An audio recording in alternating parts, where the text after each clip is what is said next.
Anime autopsy here, and we need to have a conversation about the letter D, because I am genuinely concerned that we as a community have turned a narrative death flag into a cute little middle initial. You know exactly what I'm talking about. The Will of D gets treated as this quirky trivia badge you slap on a tier list instead of the terrifying pattern Oda has been hammering into the story since chapter 1. Everywhere I look, I see the same thing. Power scaling charts with a special category just for D characters, as if the point of Gold D Roger and Monkey D Luffy sharing an initial is, wow, main character energy. Meme edits of the D glowing on foreheads, text slapped on top saying, protagonist buff.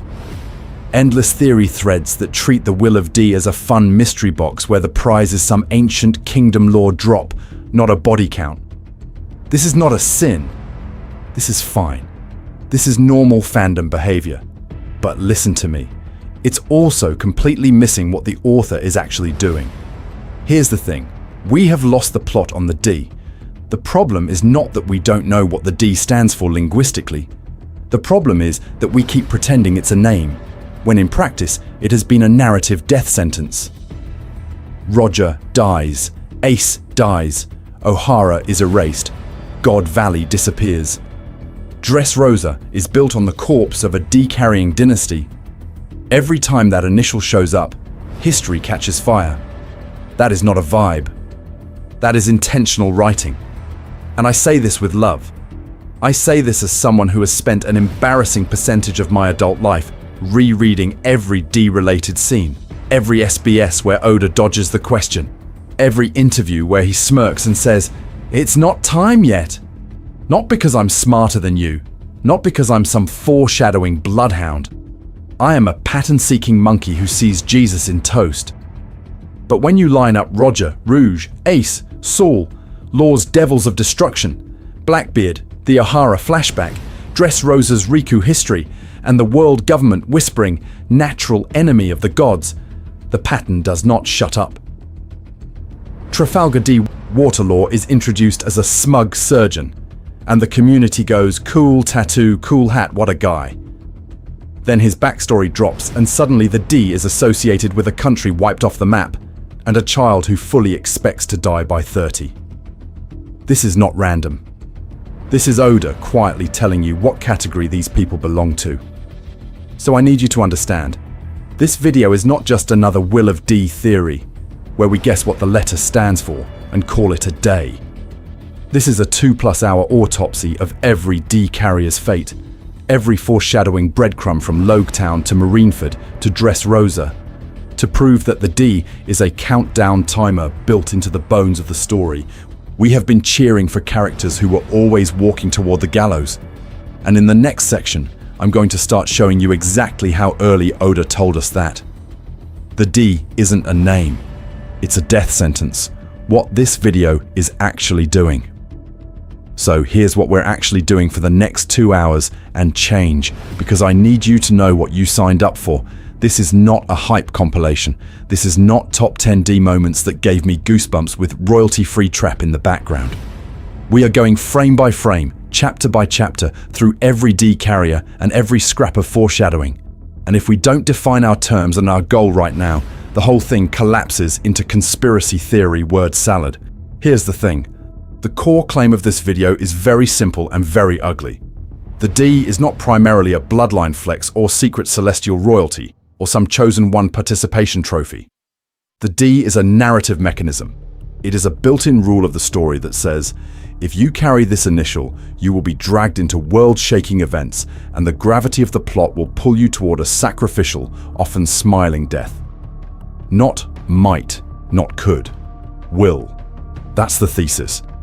The D isn't a name, it's a death sentence, and we're going to treat that as a legal statement and try to prove it beyond a reasonable doubt. So method-wise, here's how this is going to work, because we need to be systematic, or we're just pattern-seeking monkeys seeing Jesus in toast. First, I'm going to build a conceptual framework. What counts as Will of D evidence, what doesn't, and what categories of storytelling we're dealing with. When the world government calls them the natural enemy of the gods, what does that actually mean in narrative terms? When North Blue whispers about devils of destruction, what's the difference between in-universe propaganda and author-level intent? Then we apply that framework, arc by arc, character by character. We're going to run Luffy, Roger, Ace, Law, Teach, Garp, Dragon, Rouge, Saul, Rox and the rest through the same filter and track how every one of their lives bends toward catastrophe. Roger, triggering the Great Pirate Era. Rouge dying to bring a D into the world. Saul burned in the O'Hara incident. Law's Flevance trauma and Dressrosa coup. Teach detonating Marineford and the Rocky Port mess. At what point does coincidence stop being a reasonable category? And this is where the stakes hit the fandom. Because if we keep hand-waving this pattern as random hype, vague mystery, or Oda cooking foreshadowing again, we miss what the author is actually doing with inherited will and oppression. This is not a sin, by the way. This is normal. Fans want to be optimistic. We want the D to mean secret king blood, more than you will die for this world's freedom, probably laughing. But mislabeling the pattern means we misread the story's politics and its cruelty. So I'm promising receipts. I'm not asking you to trust my vibes. I'm bringing panels, dialogue, SBS comments, publication timing, and the context of arcs from Logetown to Marineford, to Dressrosa and Reverie, to show that Oda has been enforcing the same rule on D-carriers since Chapter 1. If that rule holds, it doesn't just explain the past, it forecasts the ending. And in the next section, we're going to start by defining exactly what death sentence means in this story, and who, if anyone, gets to appeal it. Stop calling everything. Foreshadowing, the three-category model. So before we start handing out death sentences, we need to stop committing a different crime, calling every coincidence foreshadowing. Because right now, the community points at two panels that vaguely rhyme, slaps a red circle on them, and declares, Oda planned this from Chapter 1. And listen to me. When everything is foreshadowing, nothing is. That habit turns actual craft into a Where's Waldo puzzle for pattern-seeking monkeys who see Jesus in toast. You're not analyzing writing anymore. You're doing conspiracy theory with extra steps. I need you to sit down. I need you to take a breath. Because if we're going to argue that the D is a death sentence, we cannot build that on this panel kind of has similar vibes. We need a model. So, 3 categories. Category 1. Foreshadowing. In the classical sense, foreshadowing is when an author intentionally plants information early because they already know the payoff. The key word there is intentionally. You hang a gun on the wall in Act 1 because you know, in Act 3, that gun is going to go off in somebody's face. The setup exists for the payoff. The cause exists for the effect. When Oda draws a specific hat, a specific scar, a specific line of dialogue, knowing exactly which future scene it will detonate in, that is foreshadowing. Category 2. Retrofitting. Here's the thing. Retrofitting is when an author takes something they wrote earlier, something that did not have a fully planned meaning at the time, and later assigns it significance. This is not a sin. This is not bad writing. This is in fact how most serialized storytelling survives its own publication schedule. You introduce a throwaway side character. 5 years later, you realize you can turn them into a revolutionary commander or a celestial dragon or whatever your editor will let you get away with. As long as it feels organic in the story and not a hard retcon, this is fine. This is normal. Category 3 is where Oda lives. Pre-writing. I'm calling it that because there isn't a clean academic term for this author wrote the final exam answers before they handed out the test.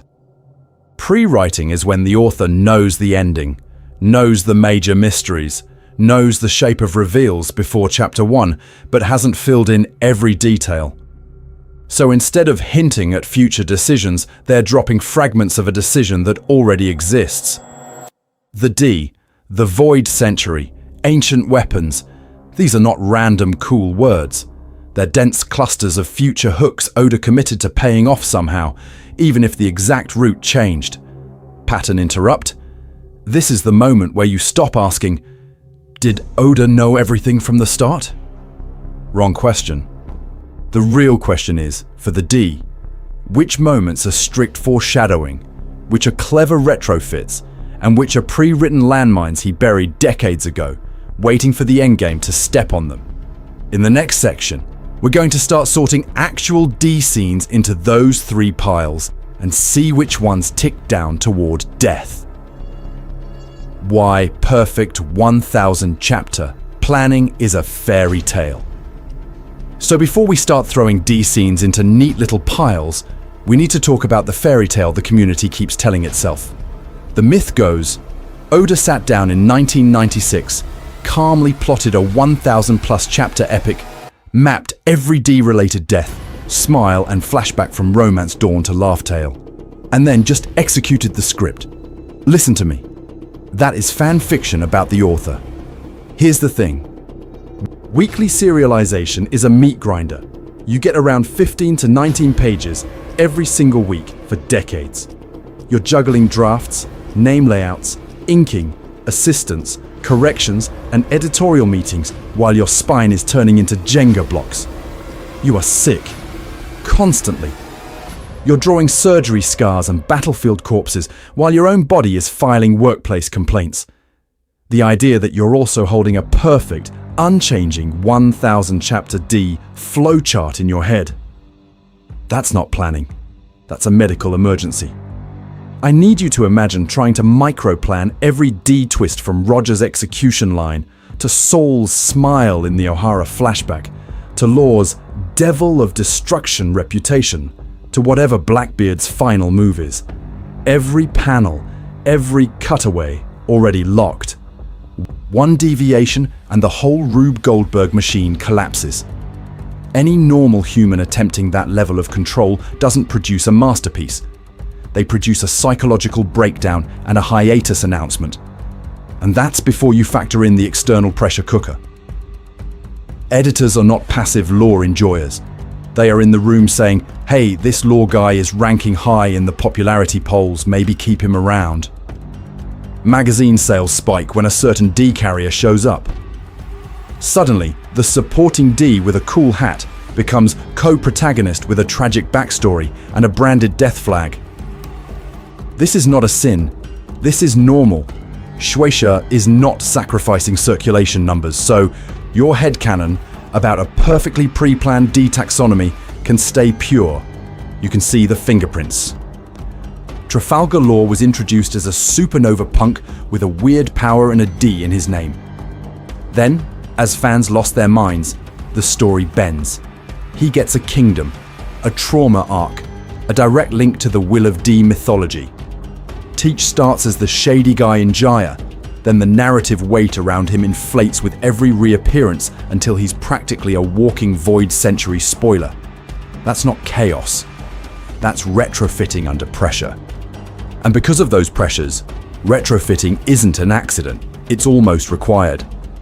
Long-running manga writing is controlled improvisation around a fixed skeleton.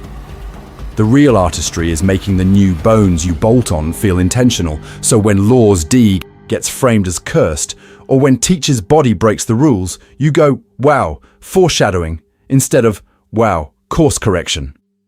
The trick is that Oda keeps retrofitting into the same outcome. D carriers orbit death. They trigger genocides, great wars, sacrificial stands. Their presence correlates with catastrophe so consistently it stops being coincidence and starts being policy, which is where it gets scary. Because when we zoom in on Law and Teach next and start sorting which parts were pre-written, which were foreshadowed, and which were patched in later, the pattern that emerges doesn't just rewrite how you see their arcs. It starts to whisper something about how every remaining D, including a certain rubber idiot, is supposed to exit the story. Real Foreshadowing 101: How authors actually load the gun. So before we start throwing lore panels in front of the jury, we need to do something very unsexy. We need to define terms like adults. Because if foreshadowing just means thing that existed before another thing, then congratulations, your birth certificate foreshadowed this video. That's useless. Here's the thing. Foreshadowing, in the strict sense, is when an author intentionally plants information early because they already know the specific payoff and want to prepare you emotionally or logically. Not, they had a vague vibe. Not, they could maybe use this later. The setup exists because the payoff already exists in the author's head. Let me give you a clean, non-One Piece example, so nobody starts yelling about SBS quotes. Chapter 1. A guy in a quiet village scene coughs into a handkerchief. We see the faintest streak of blood. The narration doesn't scream about it. The story moves on. Chapter 50. That same guy collapses during a festival, diagnosed with a long ignored illness, and dies in the middle of a bitter argument with his son. If the author knew from day one this man dies of illness in chapter 50, that cough is pure foreshadowing. It's not a coincidence. It's not retrofitting. It's a deliberate emotional primer. When the son screams, "You always hid everything from me," your brain flashes back to the handkerchief and goes, "Oh, he really did." That's the planned echo. That's the point. And this is storytelling 101. Competent authors do this constantly on small and medium scales. You plant a character flaw in chapter 3. Recklessness, cowardice, a need to be praised, because you already know it will cause a disaster in chapter 30. You hang a weirdly specific locket on someone's neck because you already know it's the only thing that will prove their identity in court.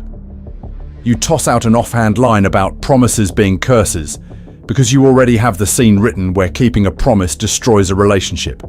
Listen to me, this is not magic. This is not a sin. This is normal. It's just planned writing. So when we get to the D, the question is not, could this maybe connect to some mystery? The question is, could this scene only exist because Oda already had a particular D-related payoff in mind? Or is it a flexible hook he can bend toward whatever answer he feels like in 10 years? That's the implicit test we're going to keep running. Does this moment function as the bloody handkerchief, or is it just a cool locket he later decided to turn into evidence? And we have to say this out loud because the community's pattern hunting instinct is out of control.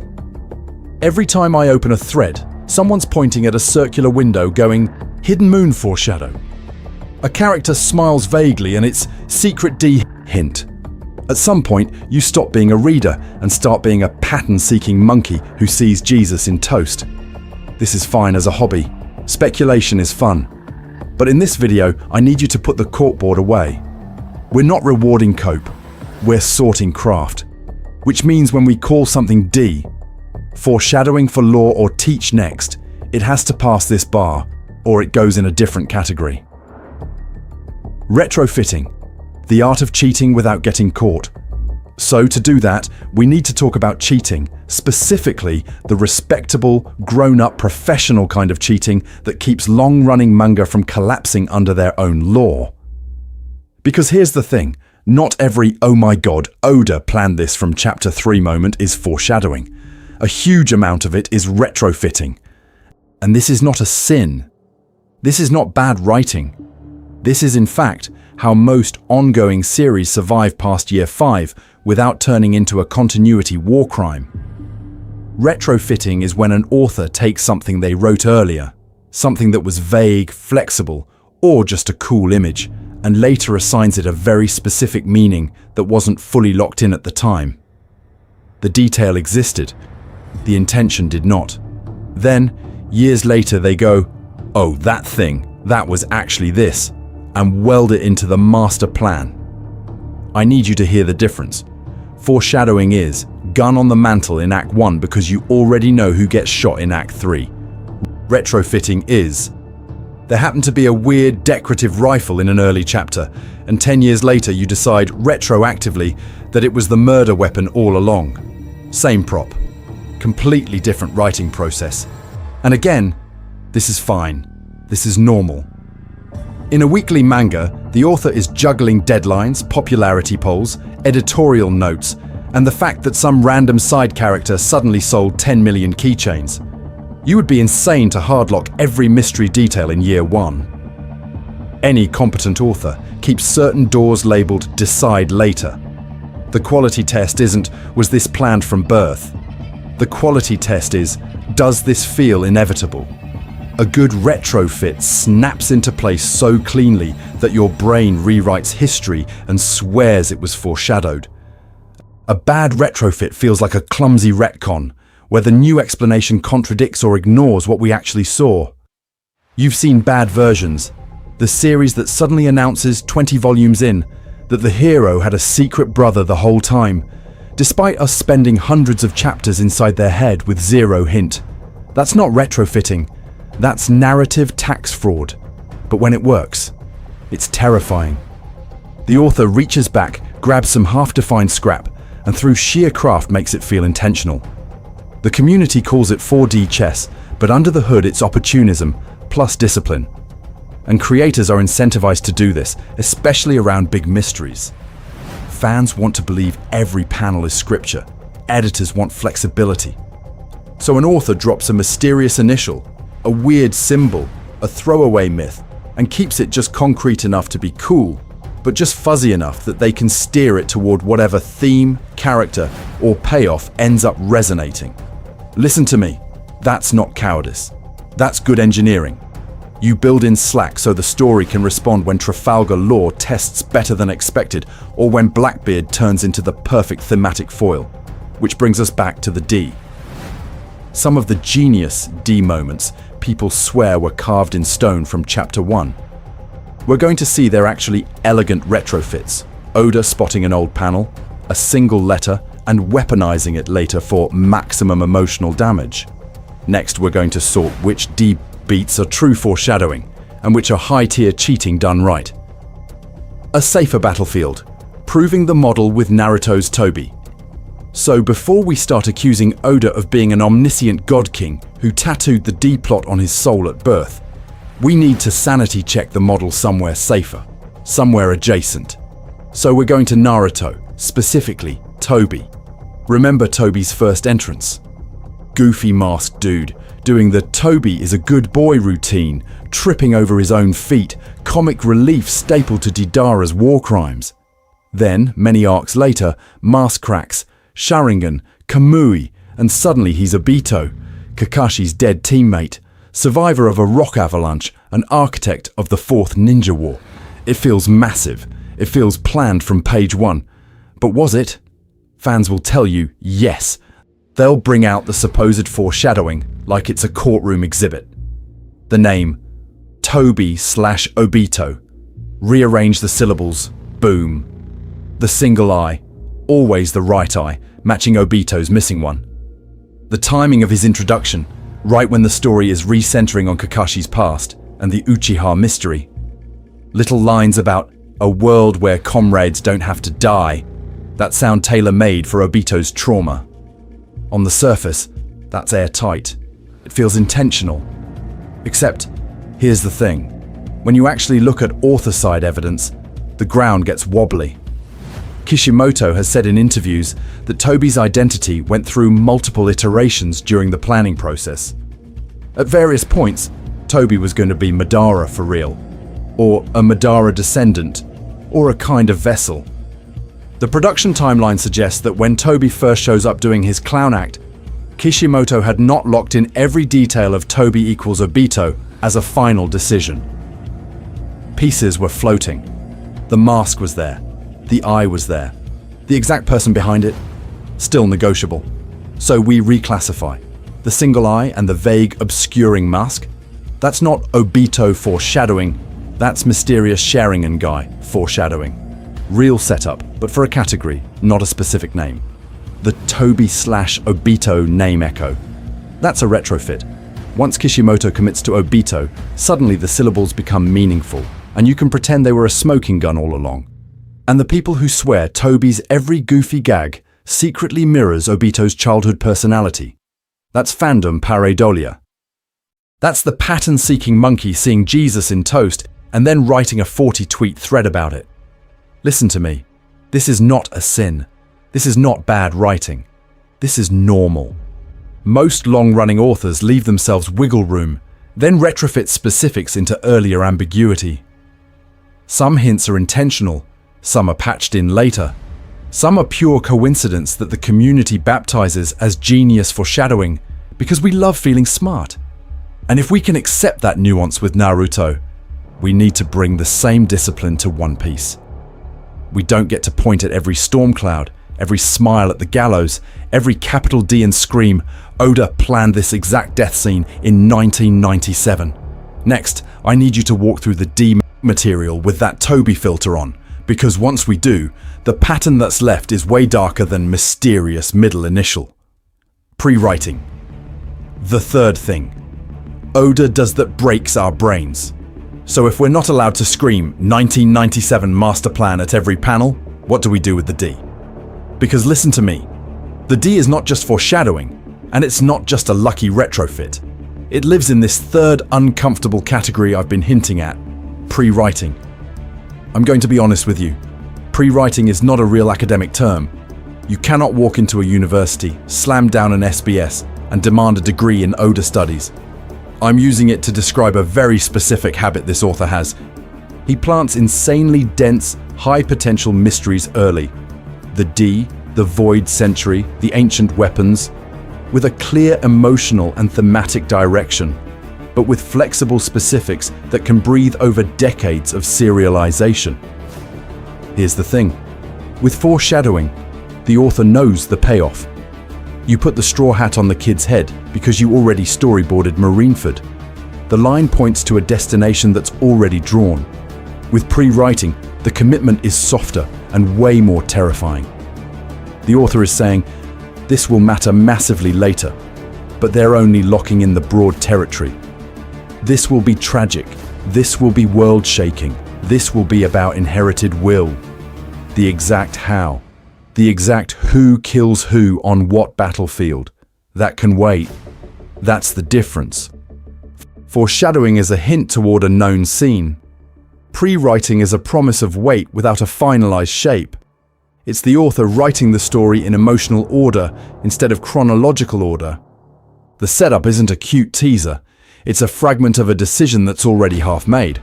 And that's also why it's not just retrofitting. Retrofitting is when you go back to some random earlier panel, a throwaway pirate crew, a background island, and you decide years later, actually they were secretly important all along.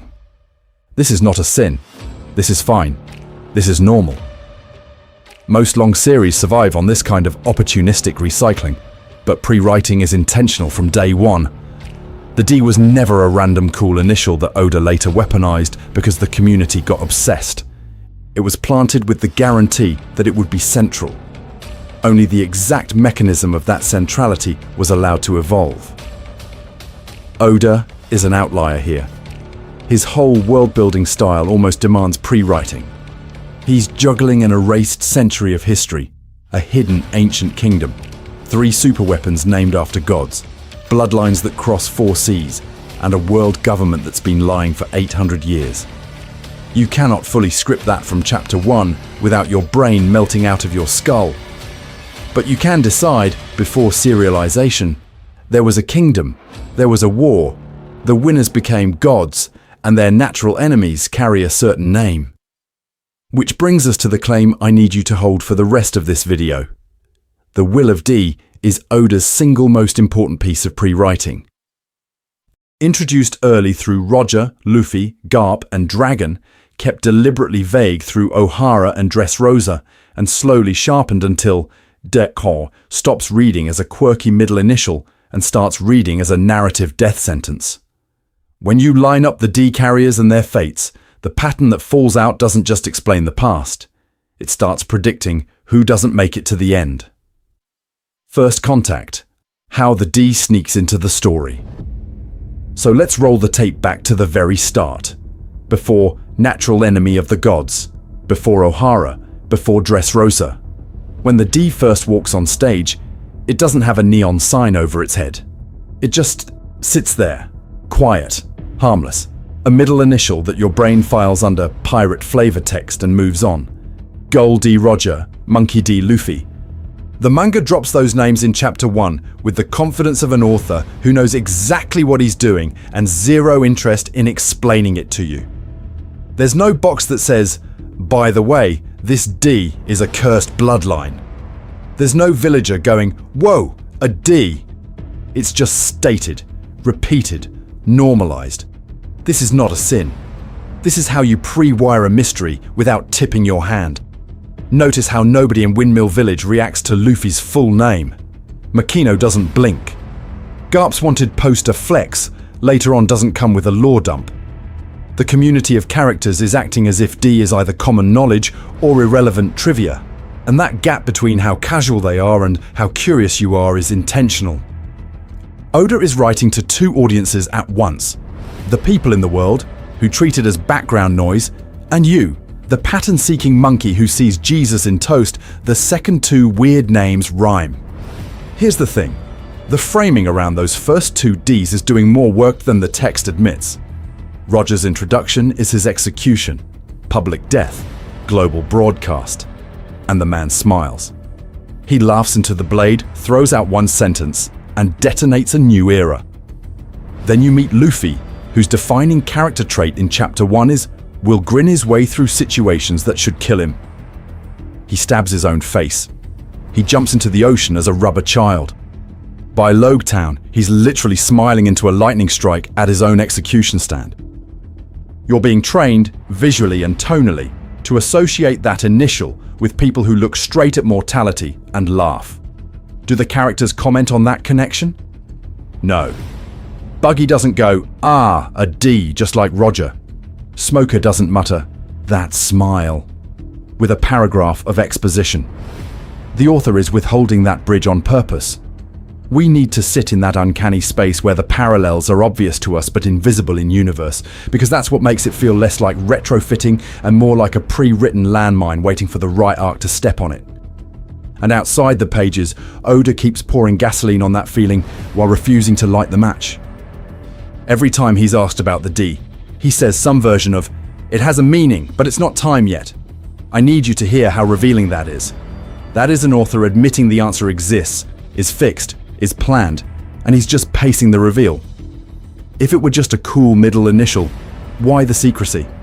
Why attach it to the Pirate King, to a rubber idiot who kicks off a new age, to every person whose life bends history around their death? At what point do we stop calling it flavor and start calling it a sentence? East Blue. Luffy's D as a joke. We were never supposed to laugh. And so when I say the D is a sentence, not a surname, I need you to go back to where Oda quietly taught you what that sentence feels like. East Blue. Because in East Blue, the D is a joke written on the front of the test paper, while the actual exam is about death. Notice how nobody in East Blue cares about Monkey D. Luffy. Not his enemies, not his friends, not even the Marines.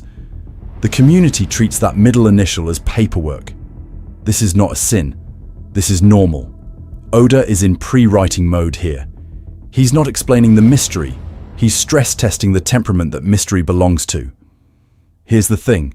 From Chapter 1, Luffy's relationship to death is deranged in a very specific, very Roger-coded way. He offers his life for people he's known for 5 minutes. He walks into Buggy's town and is instantly willing to die for a dog guarding a shop and a thief he just met. He charges Arlong Park for a navigator whose betrayal record is, generously, spotty. There is no weighing of pros and cons. There is no self-preservation algorithm. His default setting is, if you hurt what I care about, my life is already on the table. And when the story frames it as an execution, he smiles. Buggy's public execution of Luffy is just Roger's execution run on a smaller stage with worse makeup. Sword raised, crowd screaming, head on the block. Luffy does not beg, bargain, or break. He grins and talks trash. That's not bravado, that's a disposition. You're supposed to remember that panel when you see Roger on the scaffold, grinning as he kicks off the Great Pirate Era. The D isn't a shared bloodline in that moment. It's a shared way of looking at the gallows and going, "Oh, we're doing this? Cool." And Oda keeps putting him in countdown situations. Buggy's sword inches from his neck, the cage in Arlong Park sinking while he smiles, trusting Nami and his crew. drowning repeatedly because he literally cannot swim, and yet insists on being the first idiot into every ocean-based death trap. We need to see what this kid does when the clock hits 1. Over and over, the answer is the same. No fear, no regret, no bargaining with the story. Just stubborn, almost cheerful acceptance. That's intentional foreshadowing of the D as a death disposition. The author is showing you the behavior pattern before he ever dignifies the letter with law. Nobody in East Blue whispers, the D, the natural enemy of the gods. No Garp exposition dump, no Robin ominously connecting dots. The D is visually present and narratively silent. The mystery is muted, so the emotional template can be loud. Listen to me. This is not an accident, and it's not retrofitting. It's pre-writing. Oda already knows what the D means, but in East Blue, he's only interested in answering one question. When a D is cornered, what do? They smile. They bet their life. They drag other people's fates into their orbit. And just when you've gotten used to treating that as a gag, haha, Rubber Boy doesn't fear death. We sail to Logue Town. The execution platform comes back. The storm comes down. And suddenly the joke stops being quiet. And the shadow behind that single letter starts stretching over history. Logue Town, the execution platform, and the first real D, alarm bell. So when we hit Logue Town, Oda drags that shadow into the spotlight and nails it to wood. You know the scene. Luffy on the execution platform, rain coming down, crowd packed in, the whole town treating this as free front row tickets to a live snuff film. The Marines have him chained. The executioners raise those blades, and for once, Rubber Boy cannot punch his way out. No last second gear anything. No secret ally sprinting up the stairs. Just steel, gravity, and a countdown. And what does he do? He stops struggling. He apologizes to his crew. He sits down, accepts it, and smiles. You need to sit with that. This is not a goofy, ha ha, I'm reckless face. This is a kid with a D in his name, staring at his own death on a public stage and choosing to die on brand. Now here's the thing. That's not just a cool character moment. That's a one-to-one visual rhyme with Roger. Same town, same platform, same weather, same crowd mentality, same execution pose, same smile. The author is not being subtle.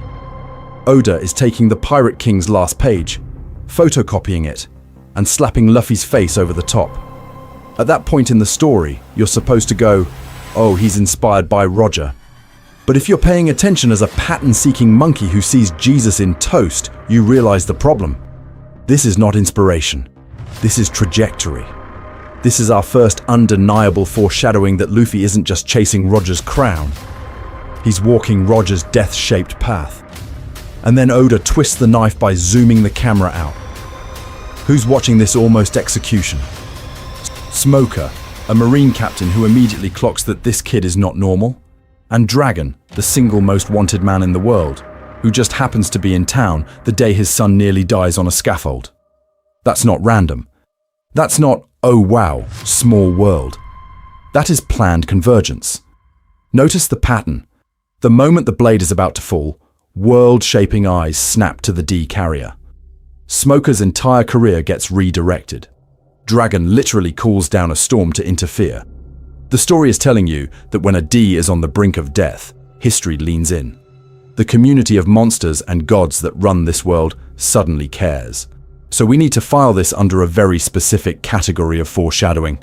This isn't a cute Easter egg. This is structural rehearsal, public stage, impossible escape, global stakeholders watching, a D smiling in the face of annihilation and triggering a storm that wasn't supposed to happen. Listen to me. Logue Town is Oda quietly running the endgame on a smaller screen. He's showing you the blocking, the props, the emotional beats. He's saying, this is how D stories end. This is the script. And then he lets the lightning miss. This is fine. This is normal. It's only a rehearsal. The real performance is still waiting for him. On a bigger stage, with bigger gods watching, and a smile that may not be so lucky the second time. Drum Island, Kureha knows what the D really is. And then Oda hard cuts from that rehearsal to a tiny snowy theatre on Drum Island, hands the script to a 140-year-old woman and has her look at Luffy's full name and basically go, "Oh, it's that play. You remember the moment." Up to that point, Kureha is pure chaos grandma. She's throwing knives at doors, extorting reindeer, bullying Sanji. The tone is slapstick, borderline Looney Tunes. Then Dalton says it, Monkey D. Luffy, and the entire scene drops 10 degrees. Oda zooms in. Her eyes narrow. The background goes simple. She stops being a gag and starts being a witness. That shift is intentional. You don't burn page space on a reaction shot from an old woman we just met unless the author wants you to clock it. She repeats the name, Monkey D. Luffy. D, huh? And suddenly you're not watching a medical drama. You're watching someone flip open a classified file in their head. It's the same pattern we saw with Kobe and Garp later, but this is the first time Oda frames the D as something adults in-universe already have context for. And then she drops the line the community keeps sleeping on. She calls it a name that lives in the shadows of history. Listen to me. That is not, oh, fun bloodline quirk energy. That is, this should not be written down energy. A name in the shadows of history is a name that has been actively pushed there. It's not on public record. It's not in textbooks. It's something erased, hidden, and only whispered by people old enough or reckless enough to remember. Here's the thing. Drum is our first soft link between the D and the Void Century without saying Void Century out loud. Kureha is absurdly old. She was around when Ohara's scholars were still alive. She's living in a world that just watched an island of historians get vaporized for asking the wrong questions. When she hears that initial and immediately frames it in terms of shadows of history, Oda is quietly putting the D in the same category as Ohara's crime. Pattern interrupt. Oda could have had her say nothing.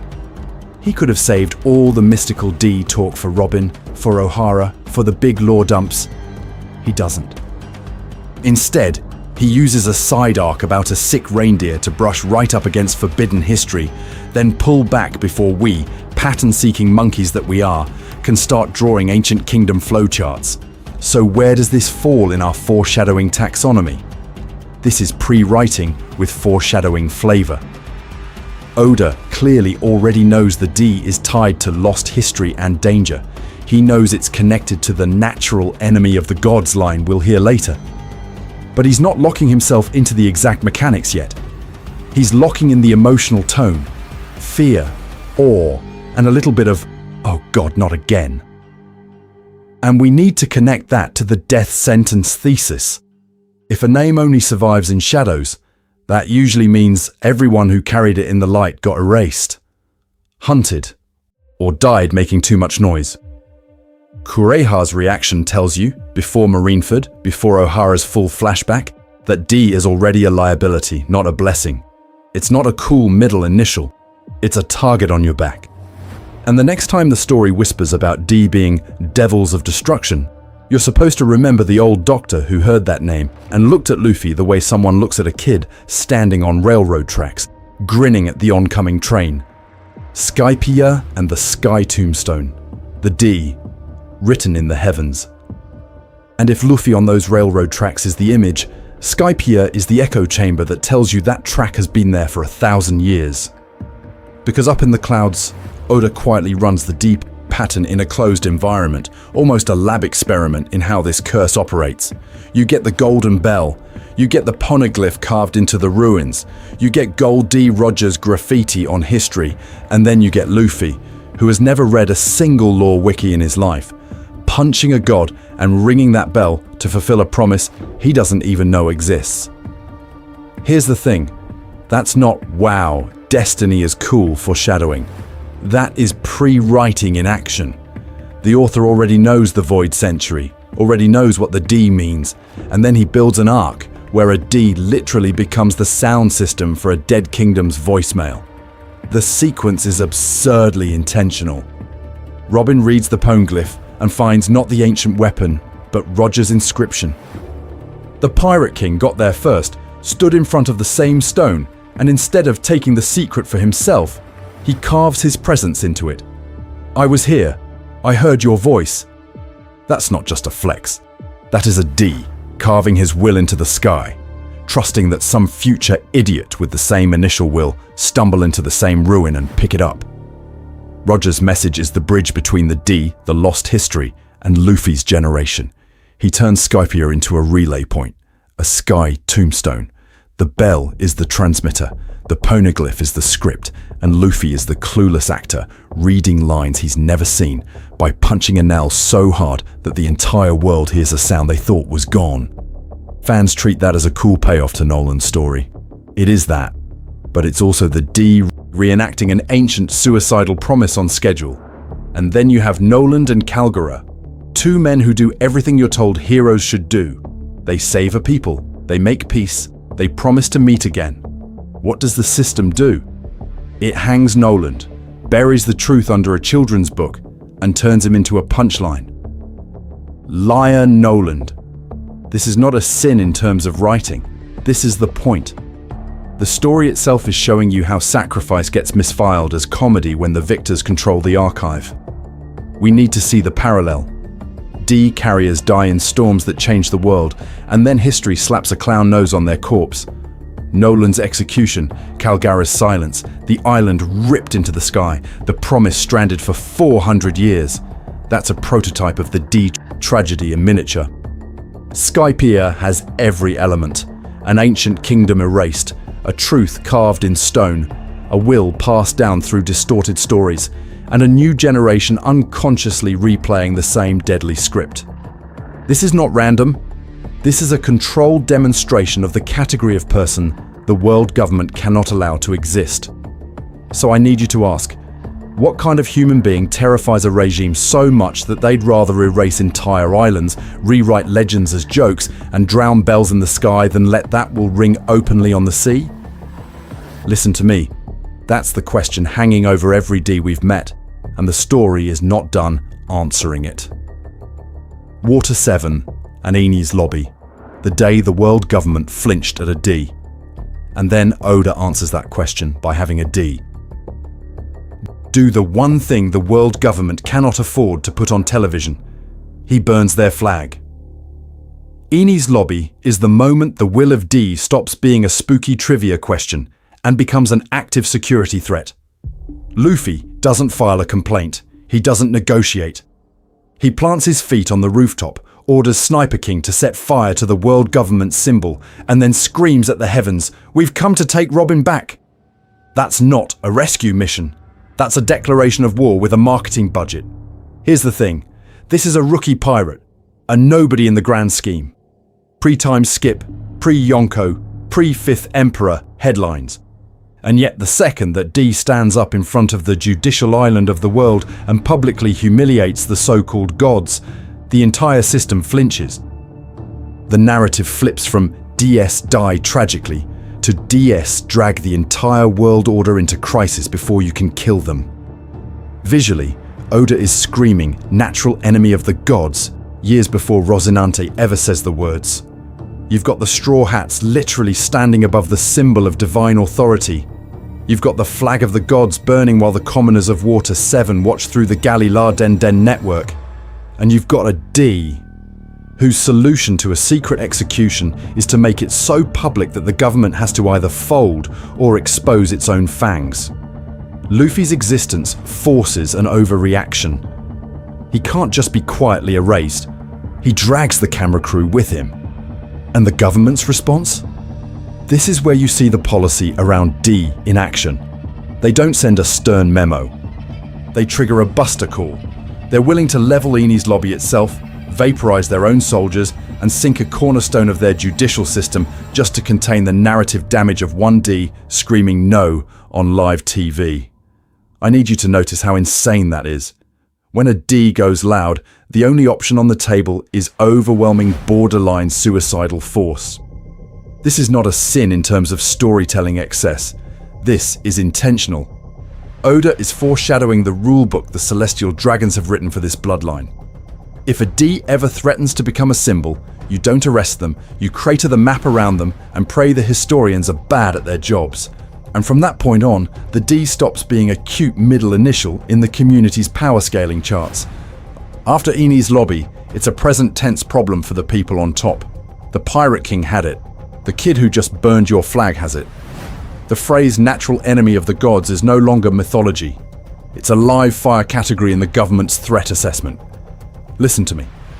Eni's lobby is the day the world learns that a D doesn't just die.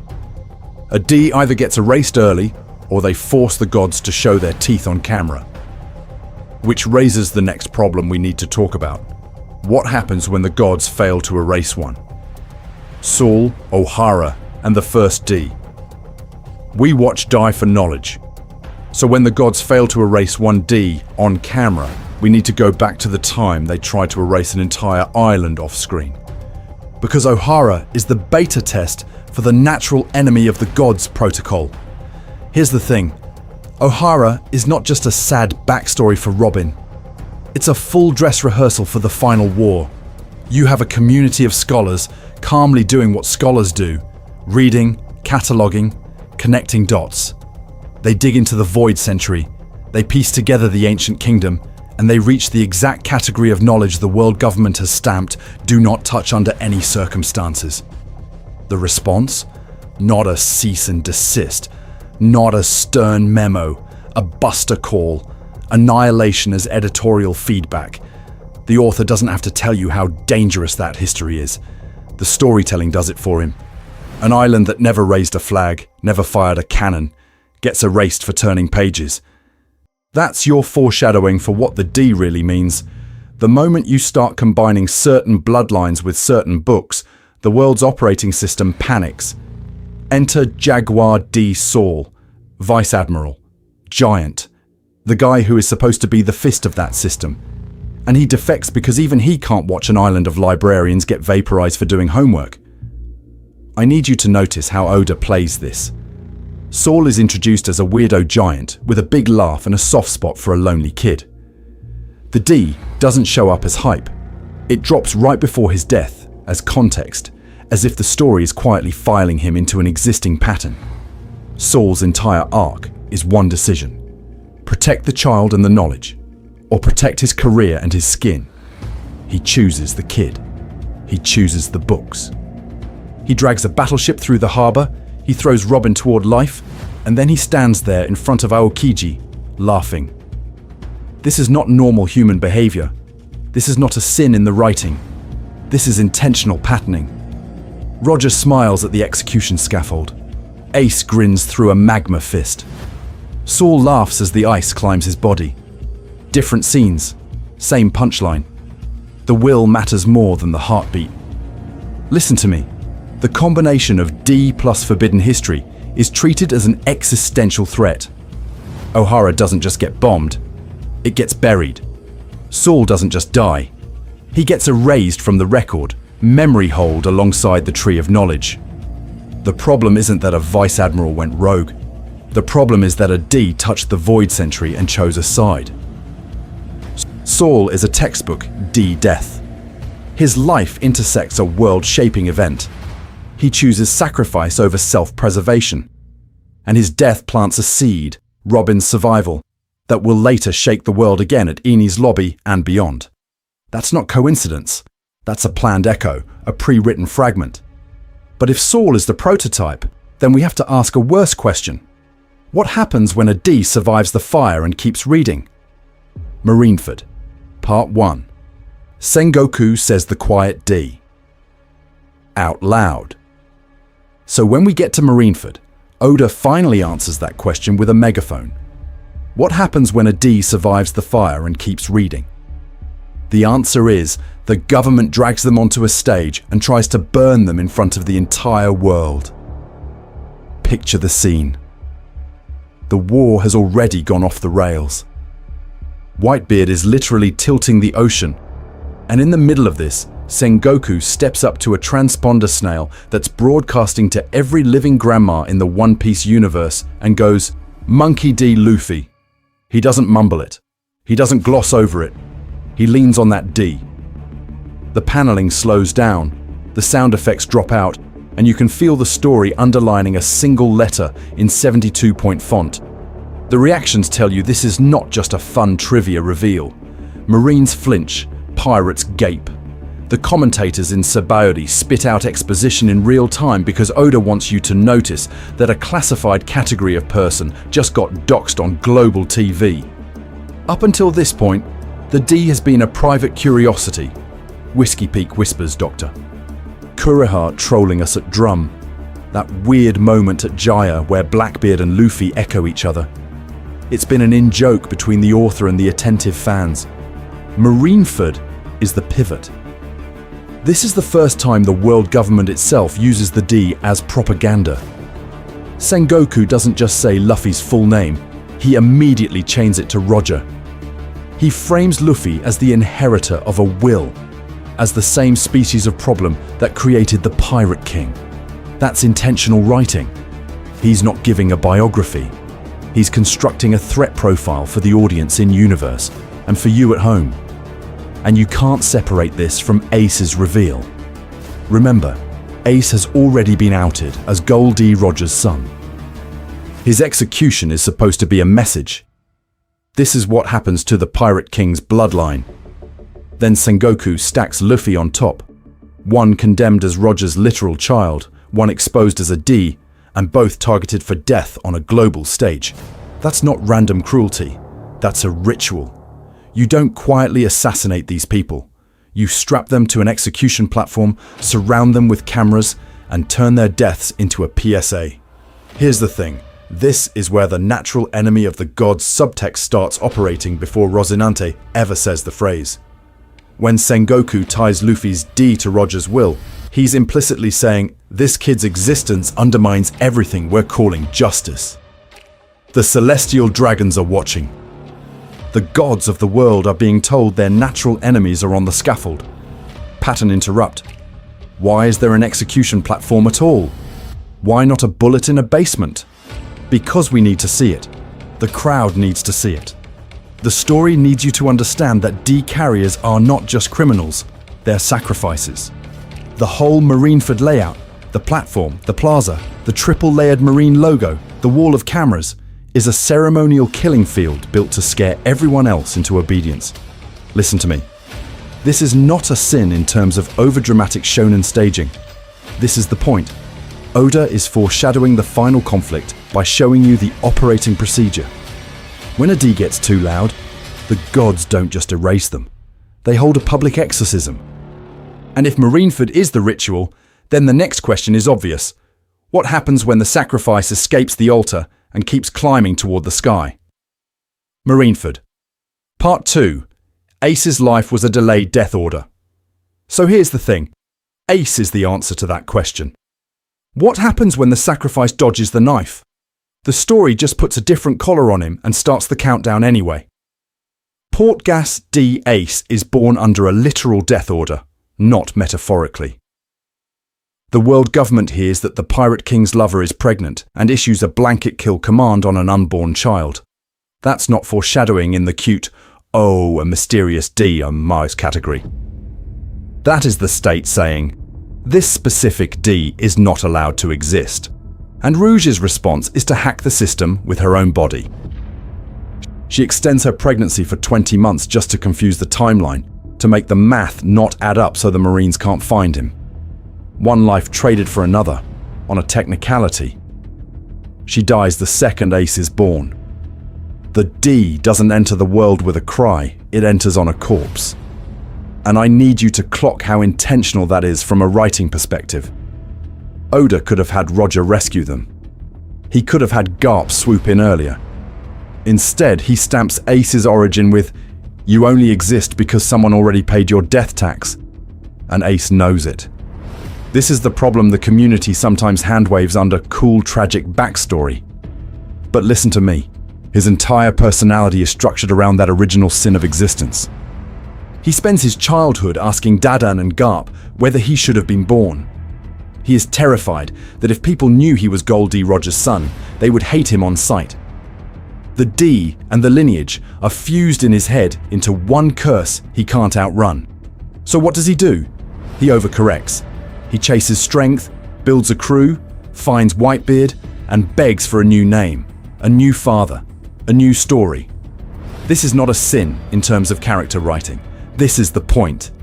Oda is showing you a D trying to retrofit his own life to overwrite the planned script with a chosen one. I'm not Roger's son, I'm Whitebeard's. That's not just emotional.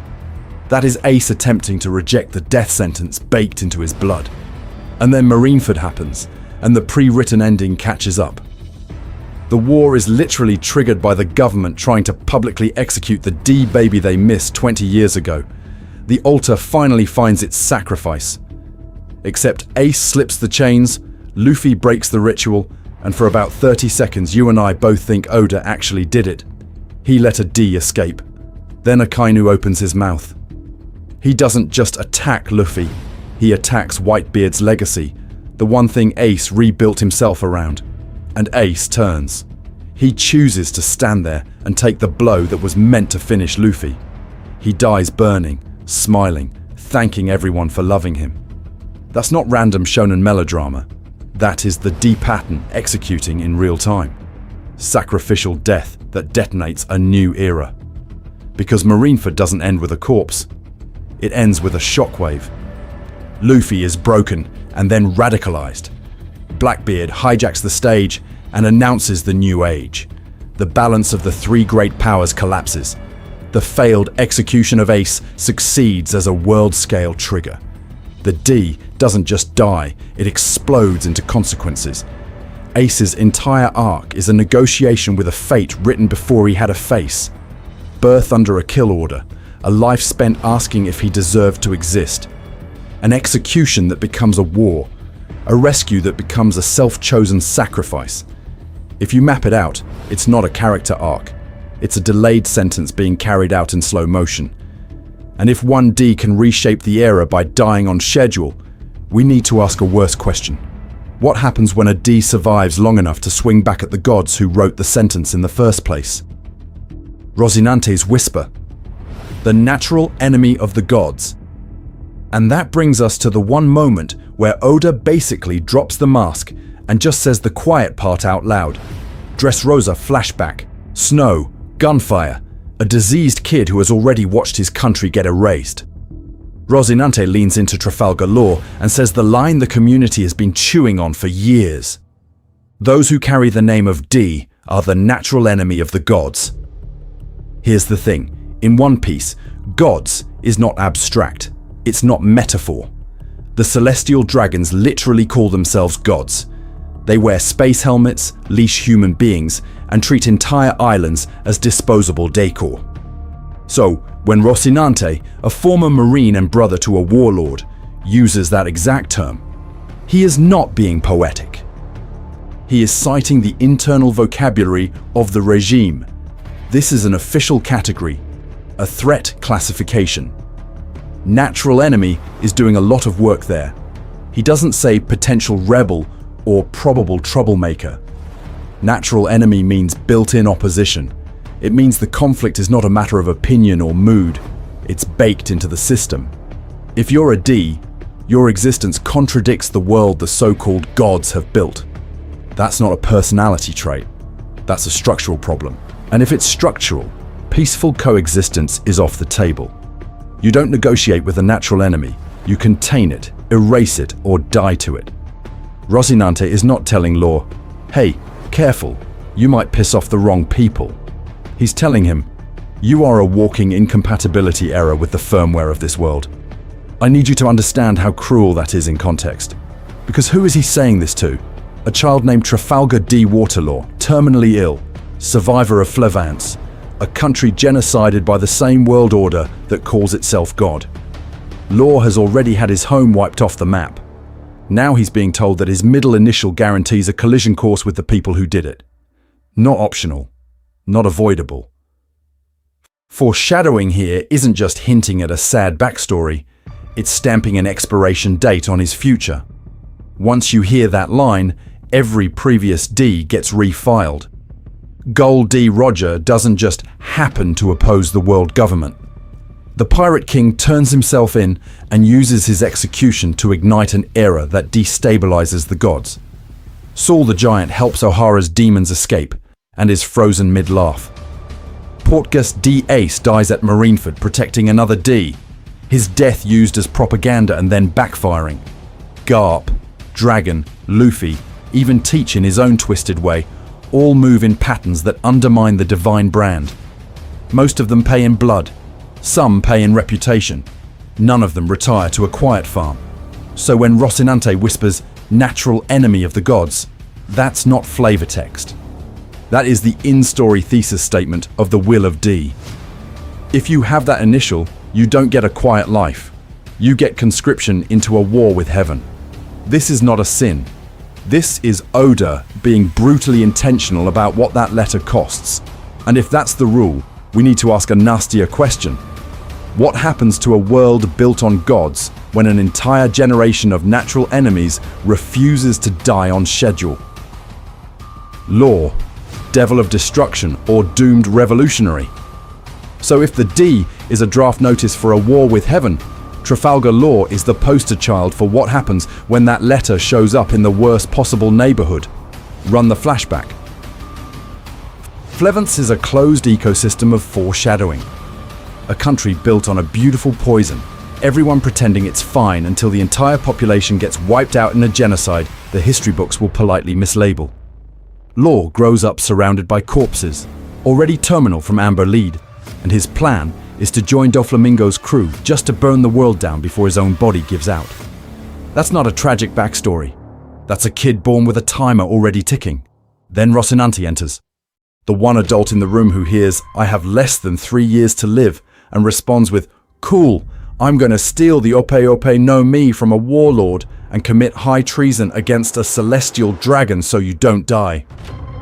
Rocinante doesn't just save Law, he trades his life for Law's future in a way that is structurally identical to Rouge, Saul, and Ace. 1D. Life gets extended, someone else pays the bill in blood. That's the pattern.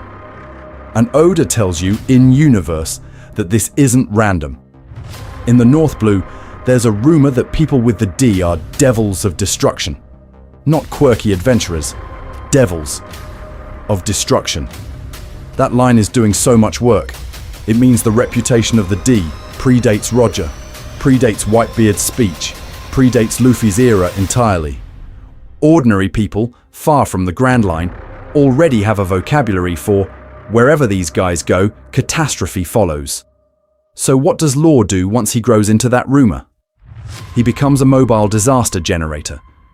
He allies with Luffy, declares war on Doflamingo, and by extension the Celestial Dragons, and then proceeds to participate in 3 consecutive acts of World Order Jenga. Punk Hazard melts the Caesar pipeline and exposes SAD. Dressrosa dethrones a warlord and exposes the underground network. Wano topples 2 emperors and hands weapons and poneglyphs to the worst possible demographic. Listen to me.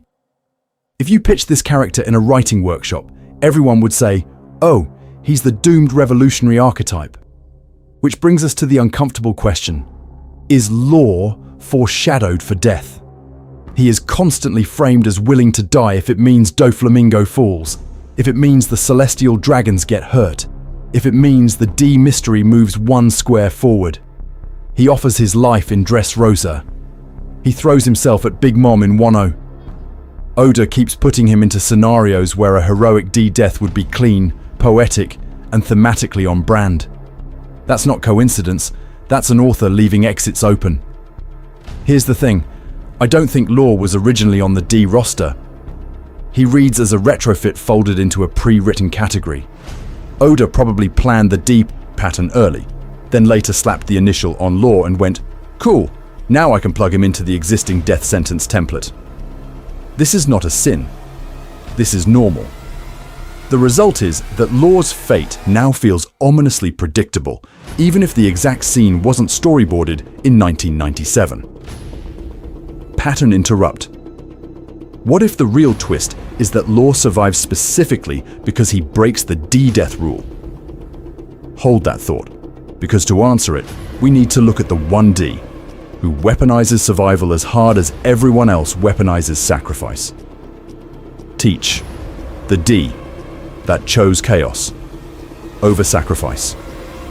Which is exactly why we need to talk about the goblin in the room, Marshall D. Teach. Because if every other D is walking around with a built-in expiration date, Blackbeard is the guy who saw the countdown timer and said, "Cool, I'm speedrunning the apocalypse." He is the dark mirror of the pattern, the one case where the author goes, what if someone took Devil of Destruction as a career goal instead of a warning label? Run the tape.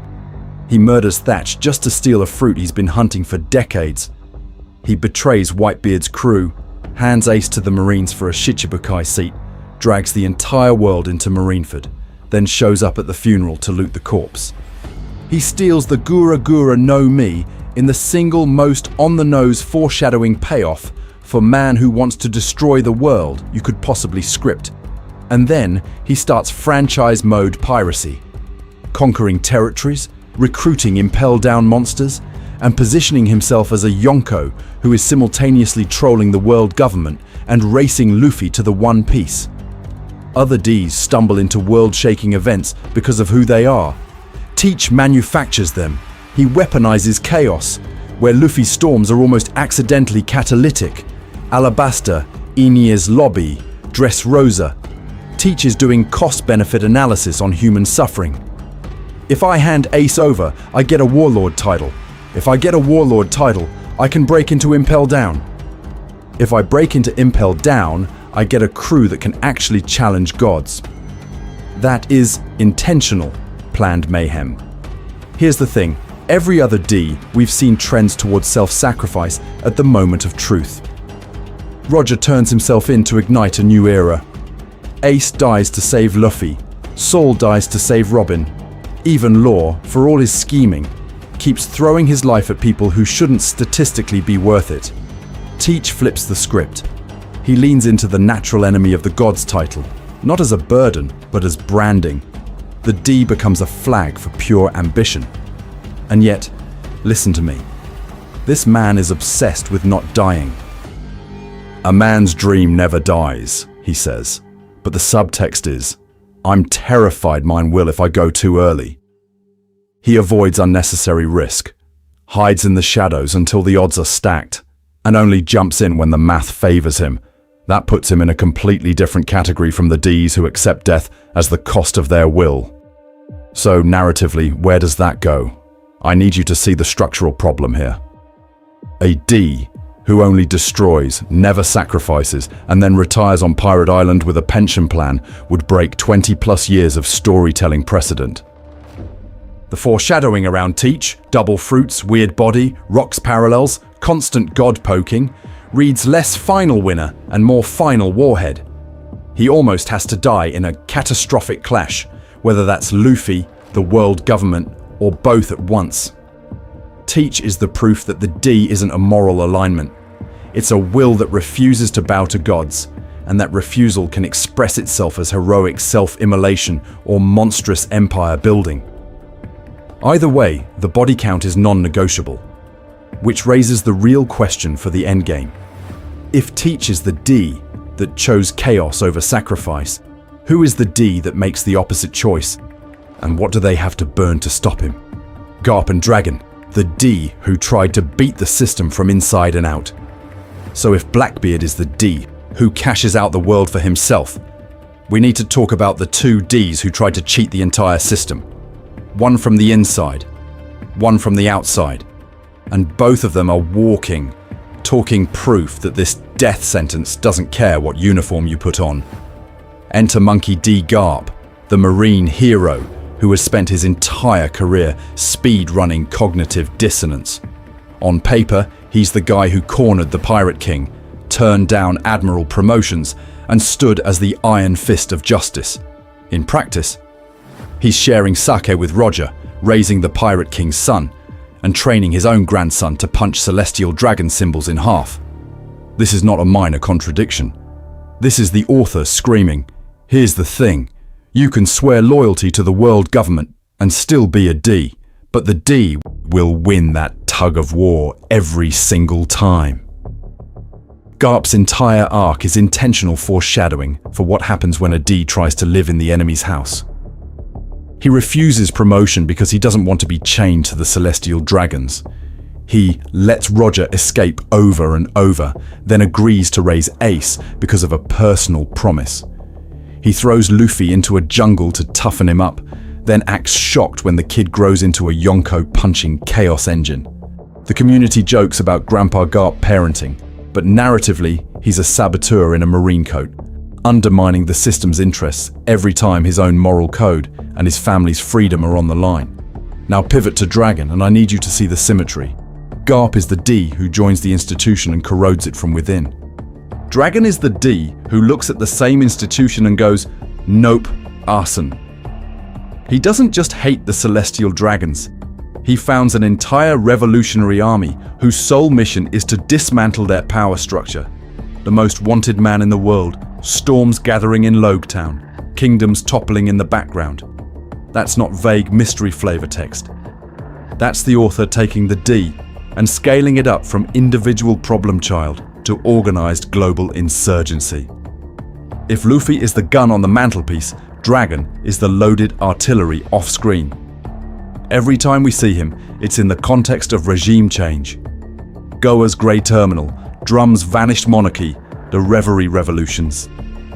The writing is telling you, very calmly, that this man is the natural enemy of the gods turned into a spreadsheet and a battle plan. And listen to me, people at that altitude of opposition do not get retirement arcs. They get Marineford, they get O'Hara, they get God Valley. Whether Garp dies on some doomed last stand against the system he served, or Dragon burns out as the revolutionary spark that lets the next generation finish the job, the category they're in is the same. They are Ds operating at God aggro scale. That is not a recipe for peaceful old age, that is a countdown. Which means the real ticking bomb isn't just whether they die, but what their deaths ignite, and who's been positioned from Chapter 1 to inherit both sides of that impossible choice. Rock's D's Zebek, the Erased D, and the God Valley Massacre. And if you want to see what happens when that countdown hits zero in the ugliest possible way, you don't start with Luffy or Ace, you start with the guy the story keeps refusing to say out loud. Rock's D Zebek is Oda putting a neon sign over the phrase "too dangerous to be remembered" and then burying the sign under 10 meters of concrete. Captain of a crew made of future emperors, aiming not for Pirate King but King of the World, and dead center of the God Valley incident that the world government has turned into a narrative black hole. We know he existed. We know Garp and Roger had to team up to stop him. And then, static. That gap is not an accident. That's intentional. Here's the thing. Erasure is its own category of foreshadowing. When an author painstakingly documents Roger, Whitebeard, even Shiki in a movie, but turns Rocks into a half-remembered rumor, that absence is data. His name barely circulates in the community, his deeds are classified, and Garp's whole hero of the Marines branding is scrubbed free of the actual context. He became a legend for putting down a D whose will was so catastrophic that even the Marines can't publicly take credit for the specific win. I need you to sit with that difference. Roger, D carrier, world upending figure, gets mythologized.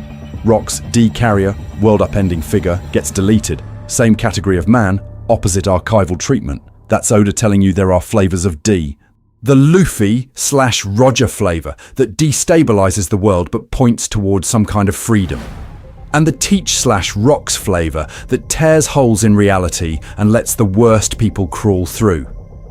Rocks' ambition is the bridge here. He doesn't want the greatest freedom on the seas. He wants the throne above the celestial dragons. That's Teach's destructive, opportunistic D-energy, but scaled up to what if Blackbeard ran Marineford and Dressrosa and the Reverie all at once? The result. The only solution the so-called gods can find is a joint Marine-Roger alliance and then a full historical cover-up. You do not assemble that roster for a mid-boss. And because Oda withholds the actual death scene, the foreshadowing shifts into negative space. D plus God Valley plus total erasure is not subtle. Whatever happened there was not a clean execution. It reads as catastrophic, as in ancient weapons or void century tier secret almost got out and had to be smothered under overwhelming violence and censorship. The celestial dragons don't just win, they panic. They redact. Pattern interrupt for your brain here. Not every D is a tragic hero. Some are a recall notice. We need to stop romanticizing the initial as pure noble sacrifice and admit the other half of the pattern. Sometimes the death sentence is the world deciding, very intentionally, that this person's will cannot be allowed to propagate. Rox is the missing link that makes that argument airtight. He proves the D countdown doesn't only end on a cross-shaped execution platform or in a lover's arms. Sometimes it ends in a classified incident report. And the real question hanging over the endgame is which side of that ledger our remaining Ds are being written into. Portgas D Rouge, the woman who died delaying AD. And if Rox is the redacted incident report, Portgas D Rouge is the classified footnote nobody in the community reads carefully enough. Because listen to me, this is the one D whose entire story happens before the title card, before adventure, before dreams, before inherited will. Her whole existence is a prequel about how far the world will go to prevent a D from ever taking their first breath. You know the setup. Roger dies, the Great Pirate Era begins, and the world government absolutely loses its mind. They don't just hunt his crew, they don't just burn his flag. They order a global purge of every woman who might be carrying his child. That's not law enforcement, that's prenatal genocide. Rouge is caught in the middle of that. She's pregnant, she's alone, and she's carrying the most radioactive surname on the planet. So what does she do? She cheats biology. She holds Ace for 20 months. Not metaphorically, not emotionally. In One Piece's internal logic, she literally extends her pregnancy almost a full extra year to keep the world government's execution squad from ever finding a baby to kill. That's not romance. That's a one-woman war against a death sentence aimed at a fetus. And here's the thing. Oda doesn't frame it as some soft maternal montage. He shows you the cost. The second Ace is born, Rouge smiles, names him, and dies. No epilogue, no second act. Her entire arc is a single focus maneuver. Delay the countdown long enough that the D can slip past the noose and enter the world. We need to be honest about what that implies. Ace's crime isn't anything he does. It's what he is. A D whose father shook the world so hard that the mere possibility of his genes continuing triggers a manhunt on every island. This is the natural enemy of the gods idea pushed to its logical extreme. The enemy is so unacceptable that you start the execution before birth. If you're a pattern-seeking monkey who sees Jesus in toast, this is where you should be screaming. Because Oda is quietly establishing a rule. The D death sentence activates at conception. The world doesn't wait to see if you'll rebel. It doesn't wait to see if you inherit the will or if you just want to run a cafe somewhere. The category D is itself the problem. Rouge becomes the first life paid to buy Ace a chance to exist. The tab opens here. After her, you get Sabo dead, you get Whitebeard at Marineford, you get Garp on his knees. You get an entire war whose real purpose is to erase that same child she died to protect. One D carrier, multiple bodies on both sides of the board. And this is not a sin in terms of writing. This is Oda being brutally intentional about the pattern. The D countdown doesn't start at the scaffold, it starts in the womb. Which raises a worse question you and I have to stare at going into the endgame. What happens when the world realizes there's another D baby out there whose birth might literally end an era? Dressrosa. When the D walks into a kingdom and history repeats. So when that other D baby grows up and walks into a kingdom, what actually happens? Dressrosa is your case study. It's the control group for what if a D walks into a closed system that's been lying to itself for 10 years straight? Spoilers. The system does not get out with a stern warning and community service. Dressrosa is a puppet show, literally. Doflamingo has an entire country on strings, Toys in the shadows, erased memories, a smiling population that has been gaslit into thinking this permanent carnival is normal. The king they loved is a demon in their heads. The actual demon is their savior. And anyone who knows different gets turned into cheap plastic and shipped to the basement. It's not loud oppression. It's quiet, suffocating, the storytelling equivalent of carbon monoxide poisoning. And here's the thing. On paper, this should be stable. It's planned. It's maintained. It's even endorsed by the world government because a former celestial dragon running a counterfeit utopia is very convenient for everyone at the top. This is a closed narrative loop. No witnesses, no records, no dissent, no history. Just a smiling island and a warlord who never sleeps. Then the DS walk in. Luffy, Law, and their chaos gremlins hit Dressrosa and instantly start tugging at every thread. Luffy punches a celestial dragon's proxy in the face just by existing in the same space. Law drags the Don Quixote trauma file out of the archives and slams it on the table. The toys start moving in the corners of the frame. Underworld brokers, CP-Oh, the Gorosei. Everyone suddenly cares about this minor kingdom because the D pattern has arrived on site.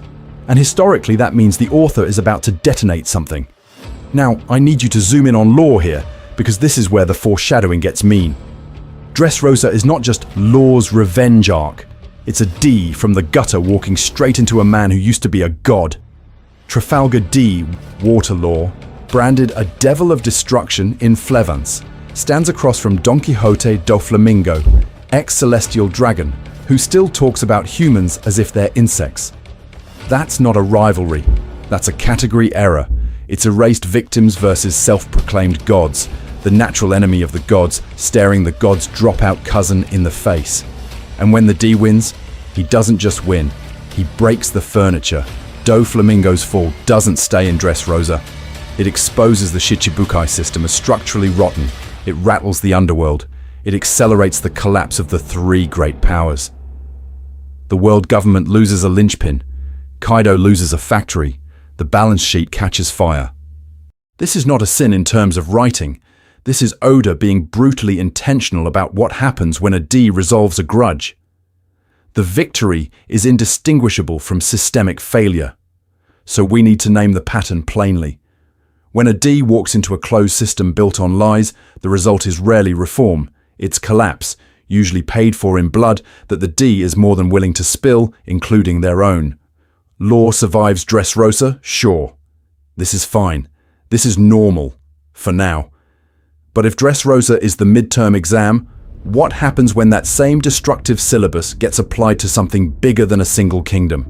Say, an entire world order built on 100 years of missing history? Reverie and the D.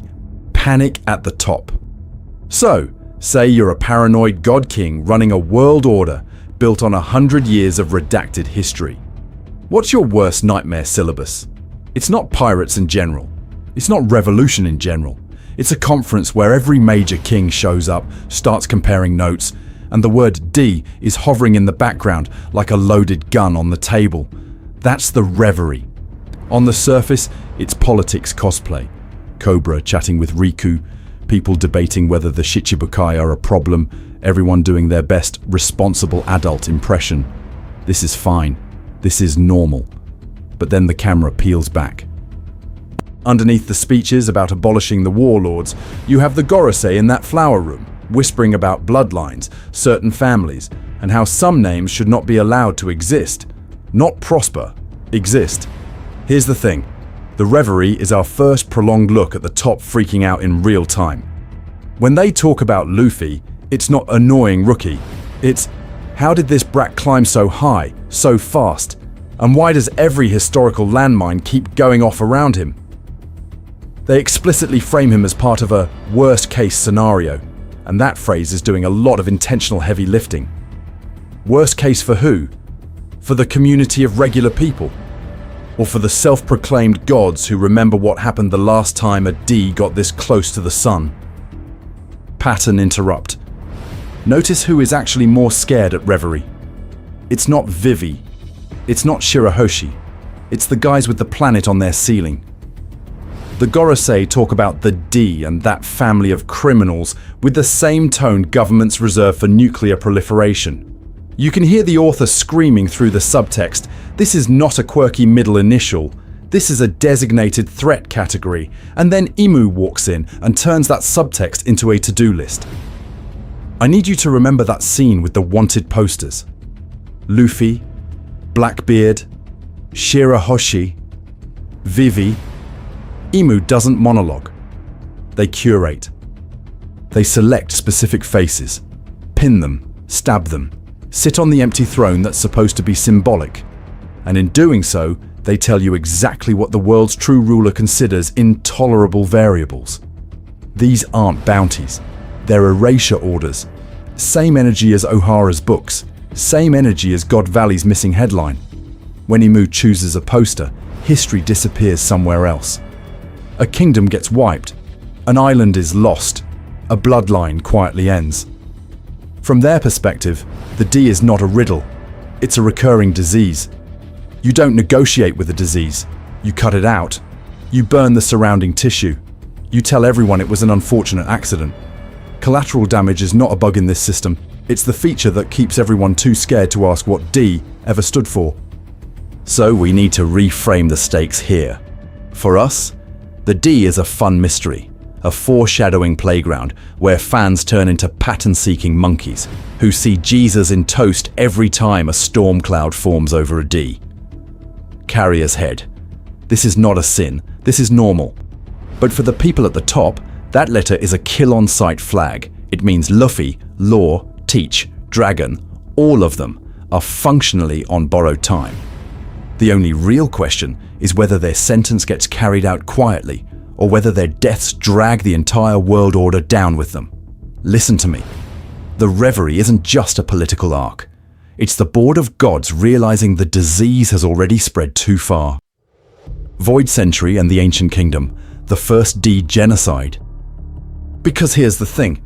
You don't build a kill list that specific unless you've done this before. The D aren't a new problem. They're a recurring bug in the operating system. And if you zoom out from Reverie Panic Mode to the full 800-year timeline, the pattern suddenly looks less mysterious destiny and more failed extermination campaign with really bad patch notes. We need to talk about the Void Century. That big, neat 100-year hole in history. That's not an editing mistake. That's an intentional redaction. We know 3 concrete things. There was an ancient kingdom powerful enough to scare the ancestors of the world government. That kingdom was destroyed, and the only surviving record is a trail of indestructible stone tweets, the Poneglyphs, scattered and criminalized. You don't outlaw reading something unless the words themselves are a threat. Now, listen to me, because this is where the D stops being a cool middle initial and starts being evidence. Nico Robin learns in Ohara that the scholars were trying to reconstruct a single continuous history from those stones. What's the one era you'd expect to be written about by a thriving super kingdom? Its own golden age and fall. The Void Century isn't an empty space. It's the ancient kingdom's obituary that someone took a blowtorch to. So here's the speculative leap, and I need you to clock how well it fits the foreshadowing.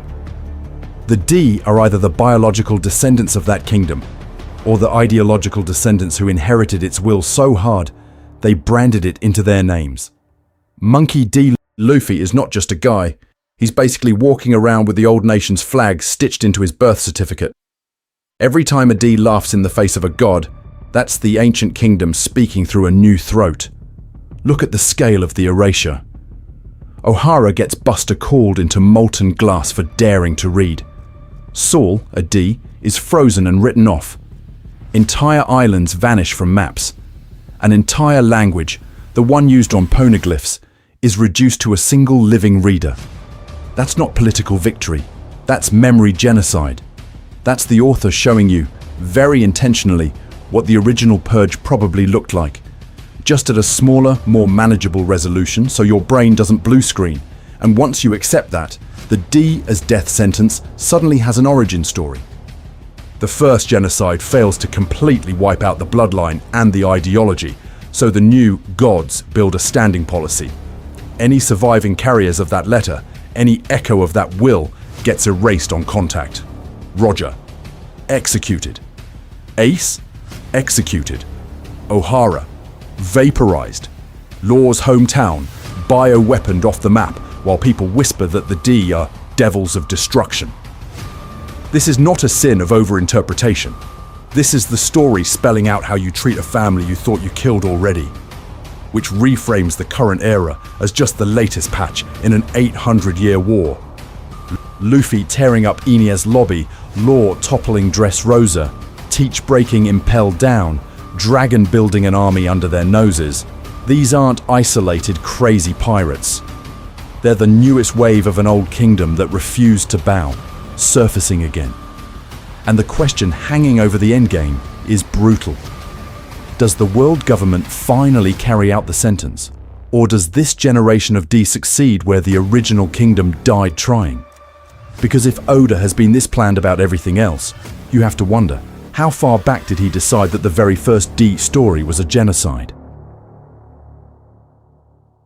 The pattern laid bare. Every D side by side. So let's do the thing our pattern-seeking monkey brains were born to do. Let's put every confirmed D on the table at once and see what happens when you stop treating them as isolated hype drops and start reading them as a single pre-written category. Mentally, build a grid with me. Column 1, names, Gold D, Roger, Monkey D, Luffy, Portgas D, Ace, Monkey D, Garp, Monkey D, Dragon, Trafalgar D, Waterloo, Marshall D, Teach, Rox D, Zebek, Portgas D, Rouge, Jaguar D, Saul, toss in Rouge's unborn child, the son of Roger, and the unnamed D whispered about in North Blue folklore. Column 2, the event they're stapled to. It's absurd how fast this fills. Roger, Pirate King, Great Age of Piracy, public execution that turns a death sentence into a recruitment ad. Luffy, Enies lobby flag burning, Marineford disruption, Yonko status, the Nika reveal, the guy whose existence is literally destabilizing the world. Ace, Whitebeard's heir and the human fuse that detonates Marineford. Garp, hero of God Valley, the one Marine who could have been an admiral, but keeps refusing the promotion that would chain him to the Celestial Dragons. Dragon sits at the center of the Revolutionary Army, the single most direct institutional threat to the world government. Law is the surgeon of death, Rocky Port incident, Dressrosa's collapse, and the one who drags the will of D into the text by name. Teach triggers Whitebeard's fall, steals 2 devil fruits, and walks around as a one-man historical anomaly. Rox is God Valley, erased from the record so hard you can feel the author grinning. Rouge and Saul are the emotional shrapnel of Roger and O'Hara, and both are tied to knowledge the government cannot allow to circulate. Here's the thing. In every row of that mental spreadsheet, the second column is a world event, not a side quest, not a cute character arc, a historical pivot. The pattern is embarrassingly intentional. Now add a third column, death or doom markers. Roger's execution, Ace's sacrifice, Rouge's death in childbirth after carrying a D for 20 months. Saul's death by freezing, framed as a tragedy even before we get the hint he might have survived. Rox's erasure from history, which in this story is worse than dying. And then the trajectories. Garp throwing himself into Hachinosu, Dragon building a revolution that either wins or gets him crushed, law-baiting emperors and ancient weapons, Teach painting a target on his own back the size of the red line. I need you to notice the emotional consistency here. D carriers laugh at the gallows, Roger and Luffy grinning at their own executions, Ace choosing to die for a father's pride instead of living with strategic retreat, Saul smiling through Buster Call. Even Teach, whose ambition is corrosive, is so all in that his survival is incompatible with the current status quo. They either choose principle over survival or ambition over stability. This is not a sin. This is the author tagging them, so the D stops reading as a surname and starts reading as a narrative label. This person will not be allowed a quiet, unimportant death. Their end will shake the world. And if that's the planned function of the D from chapter 1, Then we need to talk about what that implies for the last D standing. Is the D destiny or just storytelling gravity? Then we need to talk about what that implies for the last D standing. Because here's the thing. Once you start calling it a tag, the fandom immediately splits into two camps. Camp 1 says, cool, so it's destiny. It's a prophecy. The universe itself is steering these weird middle initial gremlins toward heroic deaths. Camp 2 says, no, you clown, it's just foreshadowing. The author is using the D as a structural highlighter. And both of those are almost right, but not quite. Let's do the straight destiny read first. On this setting, the will of D is literal fate. Roger, born to become Pirate King and die smiling in the rain at Logetown. Ace, born to be the devil's child of the Pirate King and executed on the world stage. Law, marked from Flavance onward as a devil of destruction, dragged into the Rocky Port incident, and Dressrosa. Blackbeard, cosmically assigned to be the chaotic opposite of Luffy. In this interpretation, the universe is a petty DM railroading every D carrier toward a world-shaking death scene. This is seductive. It feels clean. It turns every tragic moment into prophecy fulfillment, and the community loves that because it makes us feel smart for spotting the pattern. But I need you to notice what that reading quietly does. It drains agency. If Luffy was always destined to ring Enies Lobby's bell, to punch a celestial dragon, to become Nika, then his choices stop being defiance and start being paperwork. Now, zoom out to the craft view. From a writing perspective, the D is an intentional tool. The author needs a way to tell you from chapter 1, these people matter, follow them. Their lives will intersect with the Void Century, the ancient weapons, the world government's lies.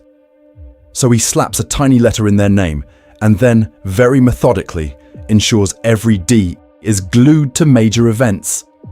God Valley with Rocks, D. Zebek, O'Hara with Saul, Marineford with Ace, Dressrosa with Law, whatever dragon is cooking with the Revolutionary Army. This is not a sin. This is normal. This is how you do long-form storytelling without losing the thread. And when you reread the in-universe language under that lens, it shifts. Inherited will. Natural enemy of the gods. A name that lives in the shadows of history. All of that sounds mystical, but it also reads perfectly well as political. A persecuted bloodline. A suppressed ideology. A group whose very existence threatens the celestial status quo. You do not need magic destiny beams for that. You just need a history the winners tried to erase. So here's the middle ground, storytelling gravity. The D doesn't mind control anyone. It doesn't force Luffy to go back for Nami, or convince Saul to laugh in the face of Aokiji, or make Rouge carry Ace for 20 months. But once someone with that will exists, the story's center of mass bends around them. Wars form, governments panic, Buster calls happen. They get pulled into the eye of the storm, and calling that destiny, that's a problem. It's a category error. It lets us hand-wave the moral weight of what these people actually do. Saying Ace was destined to die is a lot more comfortable than admitting Ace chose to turn around at Marineford. Destiny turns those choices into stage directions. Storytelling gravity keeps them as choices while still acknowledging Oda planned the fallout years in advance. Listen to me. If you flatten the D into fate, you dull the edge of the defiance. The point is not that they were born doomed. The point is that knowing the cost, they still push against the world anyway. And if that's the case, then the real question isn't, what are they destined for? It's, what happens when gravity finally runs out of D to pull on? We need to sit with that before we talk about the endgame body count. Foreshadowing, retrofitting, pre-writing, where the D actually lands. So if the D isn't fate, but it also isn't random, where does it actually live in the writing? Here's the thing, it lives right in that three-way intersection of foreshadowing, retrofitting, and pre-writing. And if you don't separate those categories, you end up crediting Oda with either divine prophecy or total chaos. Let's start with the stuff that screams pre-written core expressed as foreshadowing. Logetown is the big one. Roger on the platform, smiling into the storm, execution turning into ignition. Then you cut to Luffy, same town, same platform, same storm, and the execution fails. That's not a cute coincidence. That's an author who already has D dies on the stage of the world in his notes and is running a dress rehearsal. It only scans as meaningful if the D is already a concept, already tied to public death and spectacle. Same with Kureha's Shadows of History line about the D in Drum. She doesn't just say weird middle initial. She links it to history, to something suppressed, to a name that's been erased. That's the void century bleeding through the edges of a comedy arc. And Rosinante calling the D the natural enemy of the gods. You don't drop enemy of the gods by accident. That's the author tipping his hand that the D is part of an ancient war, not a fun Scrabble tile. Now, contrast that with the obvious retrofits. Law's D reveal is the cleanest example. Nobody in early North Blue flashbacks is going, "Wow, can't believe this kid is secretly a D." That's Oda later looking at a popular character and going, "You know what makes his tragic backstory plug into my pre-written war? Slap a D in there." This is not a sin. This is normal. The same thing happens with the finer details of Rocks and God Valley. You can feel him reverse engineering. I need a previous era where D-adjacent monsters almost toppled the world government. Cool. We'll hang that off that one GARP line and retrofit the myth around it. SBS clarifications are basically the patch notes. Every time he nails down a rule about the D, or dodges a question with "I can't say yet," he's solidifying the edges around a core he's had since before Chapter 1. Pre-writing is the skeleton, D tied to the Void Century, to an ancient kingdom versus gods, to catastrophic, often sacrificial deaths. Foreshadowing is when he lets that skeleton poke through in Logetown, in O'Hara, in Marineford. Retrofitting is when he tapes new muscle onto old bones and pretends it was always that ripped. Listen to me. This mix is not a problem. This is fine. This is how you get a story that feels inevitable without needing a 1,000 chapter spreadsheet carved into stone tablets. He pre-wrote the war, pre-wrote that D carriers are walking death flags, then gave himself permission to decide later which characters plug into that circuit. And no, knowing that doesn't make Ace's death hurt less, or Luffy's future less terrifying. If anything, it makes it worse, because you realize the author has been calmly, intentionally steering every D toward that same storm since day one. Which means the real question for us as readers is not, was this planned? It's, who hasn't had their turn on the platform yet? I need you to hold that in your head, because next we're going to line up every D we've met and see whose timer is already in the red. Are we overcrediting Oda or underestimating him? So when we line all those D carriers up and see the timers blinking red, there's a temptation to go, wow, Oda planned every single one of these deaths from Chapter 1, Galaxy Brain, no notes. And on the other side, you've got people going, relax, it's just a cool letter, stop overthinking it. Both of those takes? Lazy, comfortable, zero effort. Here's the thing. Saying Oda planned everything from day one is a way to not have to think about craft. Saying it's all random is a way to not have to think about evidence. In both cases, you're opting out of the hard, annoying middle ground where you actually have to compare interviews, publication timelines, and what's on the page. I need you to live in that annoying middle with me for a second. The D is the perfect case study. Was the entire natural enemy of the god/death sentence lineage/void century conspiracy mapped out in microscopic detail in 1997? No. We have early SBS answers where Oda is clearly dodging specifics because some of it is still in flux. We have the way Saul, Rouge, and Dragon get folded in later, escalating the pattern. At the same time, was the D just a random cool initial he sprinkled on Luffy and Roger and then improvised around? Also no. He said outright that the D has a meaning, that it ties into the ancient history, that he knew that meaning from the start. So what is it? It's a pre-written anchor. The D is a long-term device he decided on before serialization, then refined and weaponized over decades. The broad category was planned. These people will be catalysts, they will die or cause collapses. They will be tied to the lost history. The exact executions were discovered along the way. This is not a sin, this is normal. This is how long-form writing survives 20+ years without turning into structural soup. But our community is made of pattern-seeking monkeys who see Jesus in toast and Gear 5 hints in every sundoodle. We want every panel to be 4D foreshadowing, because that makes us feel smart for noticing it. Confirmation bias kicks in. You remember the times the D shows up near a storm or a smile in the face of death, and you quietly ignore the moments where it's just a name on a wanted poster. You scroll past Oda literally telling you, yeah, I reworked that later, because that breaks the myth.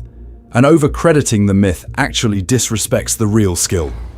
If you assume every D moment was perfectly plotted in advance, you miss how insane it is that he can retrofit Law's Devil of Destruction reputation, or the O'Hara incident, or the Reverie Whispers, onto a seed he planted with Luffy's name without snapping continuity in half. That's not magic. That's discipline, documentation, and ruthless revision. So we need to build a healthier in-group. People who can say, yes, Oda pre-wrote the core of the D, and also, yes, he absolutely punched it up as he went, without feeling the need to protect some myth of authorial omniscience. Listen to me, admitting discovery does not make the story worse, it makes the achievement bigger. Because once you accept that balance, you can start asking a much scarier question than, was this planned? You can start asking, given how he's been escalating the D pattern on purpose, how far is he willing to go with the ones who are still alive? What the D says about how stories treat rebels. So if the D is a pattern, Oda is escalating on purpose, we need to zoom out and admit something uncomfortable. This isn't just a one-piece quirk. This is how long stories treat anyone who picks a fight with gods. They don't get pensions. They get funerals. Think about it. In fiction, the people who stand up to gods, empires, or fate almost always cash out in martyrdom, not retirement. You get your Icarius flying at the sun, your Eren Yeager, your Kamina, your Shinji's mentor figure who dies horribly in episode 19 so the soundtrack can go insane. The pattern is simple. You challenge something absolute. The story rewards you with an absolute ending. And here's the thing. The D fits that category almost too well. Roger doesn't sail off into quiet obscurity. He walks into his own execution and turns it into a spark. Ace dies in the most emotionally weaponized way possible, mid-hug, mid-smile, in front of the entire new generation. Saul dies laughing in a burning library so Robin can live. Even when Oda cheats and lets someone survive, the narrative treats them as if they died. The world moves around the crater they left. Why does this keep happening? Because from a pure storytelling perspective, this is efficient. A rebel dying beautifully is the cheapest way to cash in years of foreshadowing and emotional investment. You get catharsis, you get tears, you get a tidy thematic statement about the cost of freedom, all in one scene. This is not a sin. This is normal. Authors are not moral philosophers first. They are emotional engineers.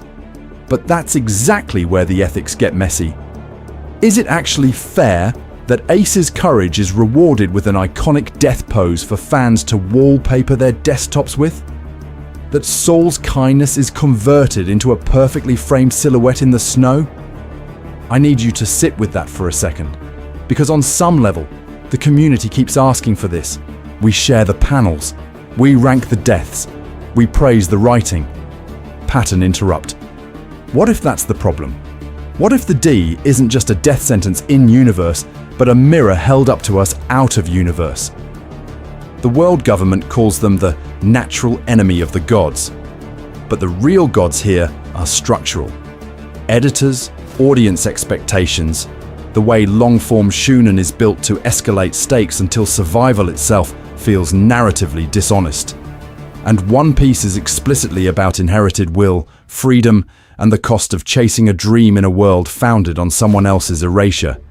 The D is where those themes get written in blood. Every time a D laughs at the gallows, the story is telling you, this is what it costs to oppose a system that rewrote history. Oda, to me, is both using and critiquing the trope. He's absolutely cashing in on the planned emotional impact of D deaths. The foreshadowing is too precise for it to be accidental. But by formalizing it as a will and a name that keeps reappearing, he's also forcing you to notice how much you enjoy watching rebels burn out instead of grow old. Listen to me, he's setting up a rigged pattern, so that when we get to Luffy, the question isn't just, will he die? It's, can this story break its own storytelling instinct? And if it can't, what does that say about us? Which means the next step isn't guessing who dies. It's asking how you would even foreshadow a genuine escape from that cycle in the first place. So, does Luffy die? The D pattern versus endgame. Hope. So, we need to actually do the thing everyone keeps dancing around. Does this pattern mean Luffy dies? Not haha shonen stakes, I mean in the real author has this planned sense. Because once you call the D a death sentence, you've basically put a gun on the mantelpiece with a straw hat hanging off the barrel. Here's the thing. The evidence column for Luffy dies is not small. Logtown is literally an execution rehearsal. Same town, same platform, same storm. The future Pirate King smiling in front of a crowd as the blade comes down. That's not a cute echo. That's intentional framing. Add in Impel Down, Marineford, Udon, Onigashima, Egghead. This kid has burned through his lifespan and plot armor so aggressively he's functionally a medical crime. The story keeps dangling, this is the one that should have killed him, as foreshadowing for the moment it actually does. Layer Joy Boy on top of that. Joy Boy fails, leaves an apology, dies, and becomes a legend whose will restarts 800 years later. Luffy is explicitly slotted into that role. Nika fruit, drums of liberation, the whole sun god branding package. In this category of myth, the liberator doesn't retire to a farm. He burns out at the peak of influence and becomes the story other people tell. Roger, Rox, Ace, Rouge, Saul, every D who shakes the world either dies in public spectacle or vanishes in a way that feels narratively terminal. But I need you to hold that in one hand, and then remember what genre we're in with the other. Shonen protagonists do not usually die at the end of 1,000 chapter money printing machines. This is not a sin. This is not cowardice. This is normal commercial storytelling. Oda has also gone on record about wanting a satisfying ending kids can reread for decades. Killing the face of your brand on page is a very specific tone choice. Possible, yes. Default, no. And thematically, there's a massive counter-argument. What if breaking the D death loop is the point? If the D is a countdown timer attached to natural enemies of the gods, then the truest victory over the gods isn't just toppling them, it's surviving them. The community keeps treating Luffy dies as the mature, serious reader take, but there's a version where Luffy living is actually the more radical narrative move. So we end up in this messy middle ground. Maybe Luffy dies symbolically, declared dead, disappears after the final war, becomes a Joy Boy level myth while actually sailing off to some reverse mountain retirement. Maybe he lives but loses something so fundamental, crew, freedom, the ability to sail, that for storytelling purposes it functions as death. Maybe we get the classic shonen fake-out, the smile, the sacrifice, the apparent corpse.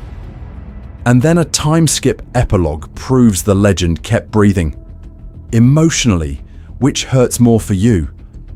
A world where Luffy dies smiling on the scaffold after dragging the sun back into the sky? Or a world where he wins, lives, and has to figure out who he is without a tyrant to punch? One Piece has trained you to expect the smile at the end of the rope shot. It has also trained you to expect miracles. Listen to me. I'm not giving you an answer here because the text doesn't. What the D pattern actually does is something rarer. It makes the endgame genuinely uncertain. Luffy occupies a category most shonen leads never touch. He is both the safest character and the one most structurally doomed. That tension is why the story still feels dangerous 25 years in. And if Oda has been pre-writing this death sentence from chapter 1, the real question isn't just does he die, it's whether the foreshadowing itself is a trap. Which means the next thing we have to interrogate is how you would even recognize a planned escape hatch if it was already on the page. Fandom cope, turning a death flag into a hype badge. So here's where the trap gets cruel. Because while Oda is pre-writing this giant structural death sentence, the fandom is out here turning the D into a Discord role. You've seen this.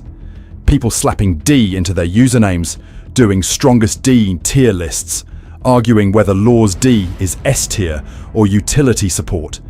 As if this thing is a power-up you pull from a gacha banner instead of a gravestone carved into your bloodline. And listen to me, this is not a sin.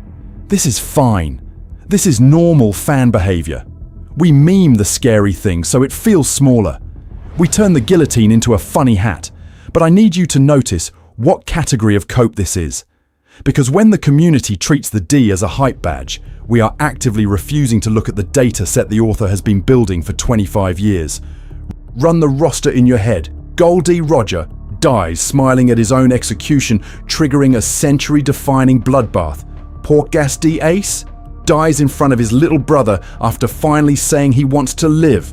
Jaguar D Saul dies laughing under a rain of battleship fire frozen in Robin's brain as the moment the world ended. Rouge literally carries the D in her womb for 20 months and dies the instant she's done. This is not a quirky middle initial. This is a body count. And yet we post Will of D equals main character energy memes. We speculate about who else secretly has the D. We treat it as a mystery box that will drop a lore bomb, not a funeral bell. That's cope.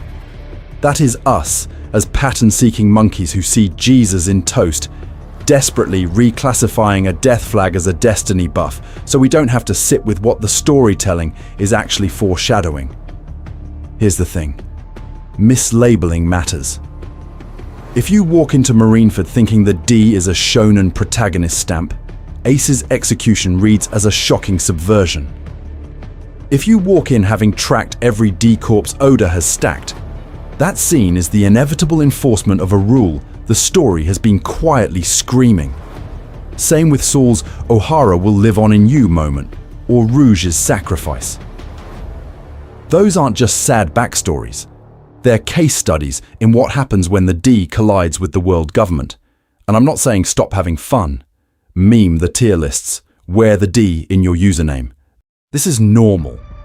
But we need to be media literate enough to do both. To make jokes and still recognize when the author is holding up a giant red sign that says, "This is tragic," while we're busy photoshopping Luffy with a Supreme logo. Because maybe part of loving One Piece is accepting that the cool initial you've been flexing is actually a skull and crossbones tattooed on your favorite character's souls. And if that's true, then the real question isn't who else has the D. It's who exactly is Oda preparing us to lose next, and what escape hatch he might be hiding in plain sight. Seeing Jesus in toast. Pattern-seeking and fake D. Clues. And here's where we need to pump the brakes before we turn into conspiracy corkboard enthusiasts with red string running from chapter 1 to the latest SBS. Because once you tell people the D is a death sentence, the community response is to start seeing funeral wreaths in every background shrub. This is the Jesus in toast problem. Your brain is a pattern-seeking monkey that survived predators by seeing faces in bushes, and now it's being asked to do sober analysis of a weekly pirate comic. This is normal. This is fine. But it means you will absolutely hallucinate D, foreshadowing where the author just drew a cloud. You've seen this.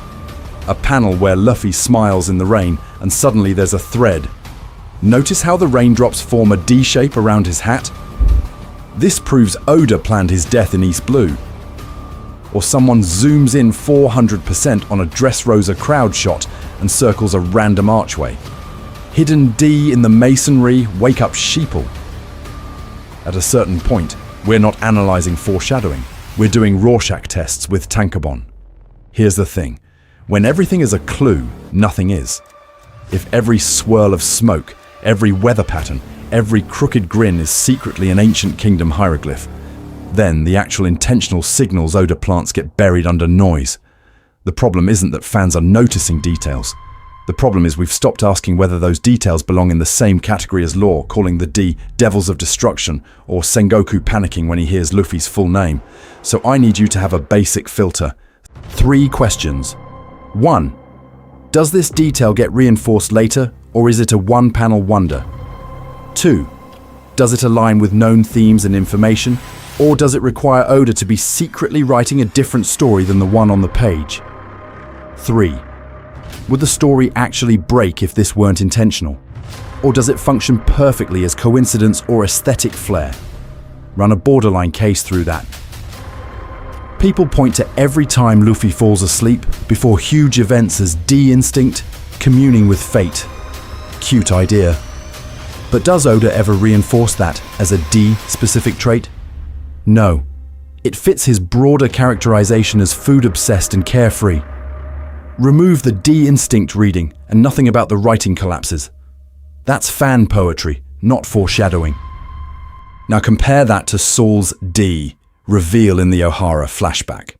We learn his name, we see Robin's trauma, we later hear the Gorosei talk about the natural enemy of the gods, and then, at Reverie, we get more O'Hara fallout. That's repetition. That's thematic alignment with forbidden history and world-shaking deaths. If you take the D away from Saul, a whole chain of meaning snaps. Listen to me. Speculation is not a crime. This is not a sin. You are allowed to say, this would be cool if true, without promoting it to Oda planned this from chapter 3, just because 2 panels rhyme.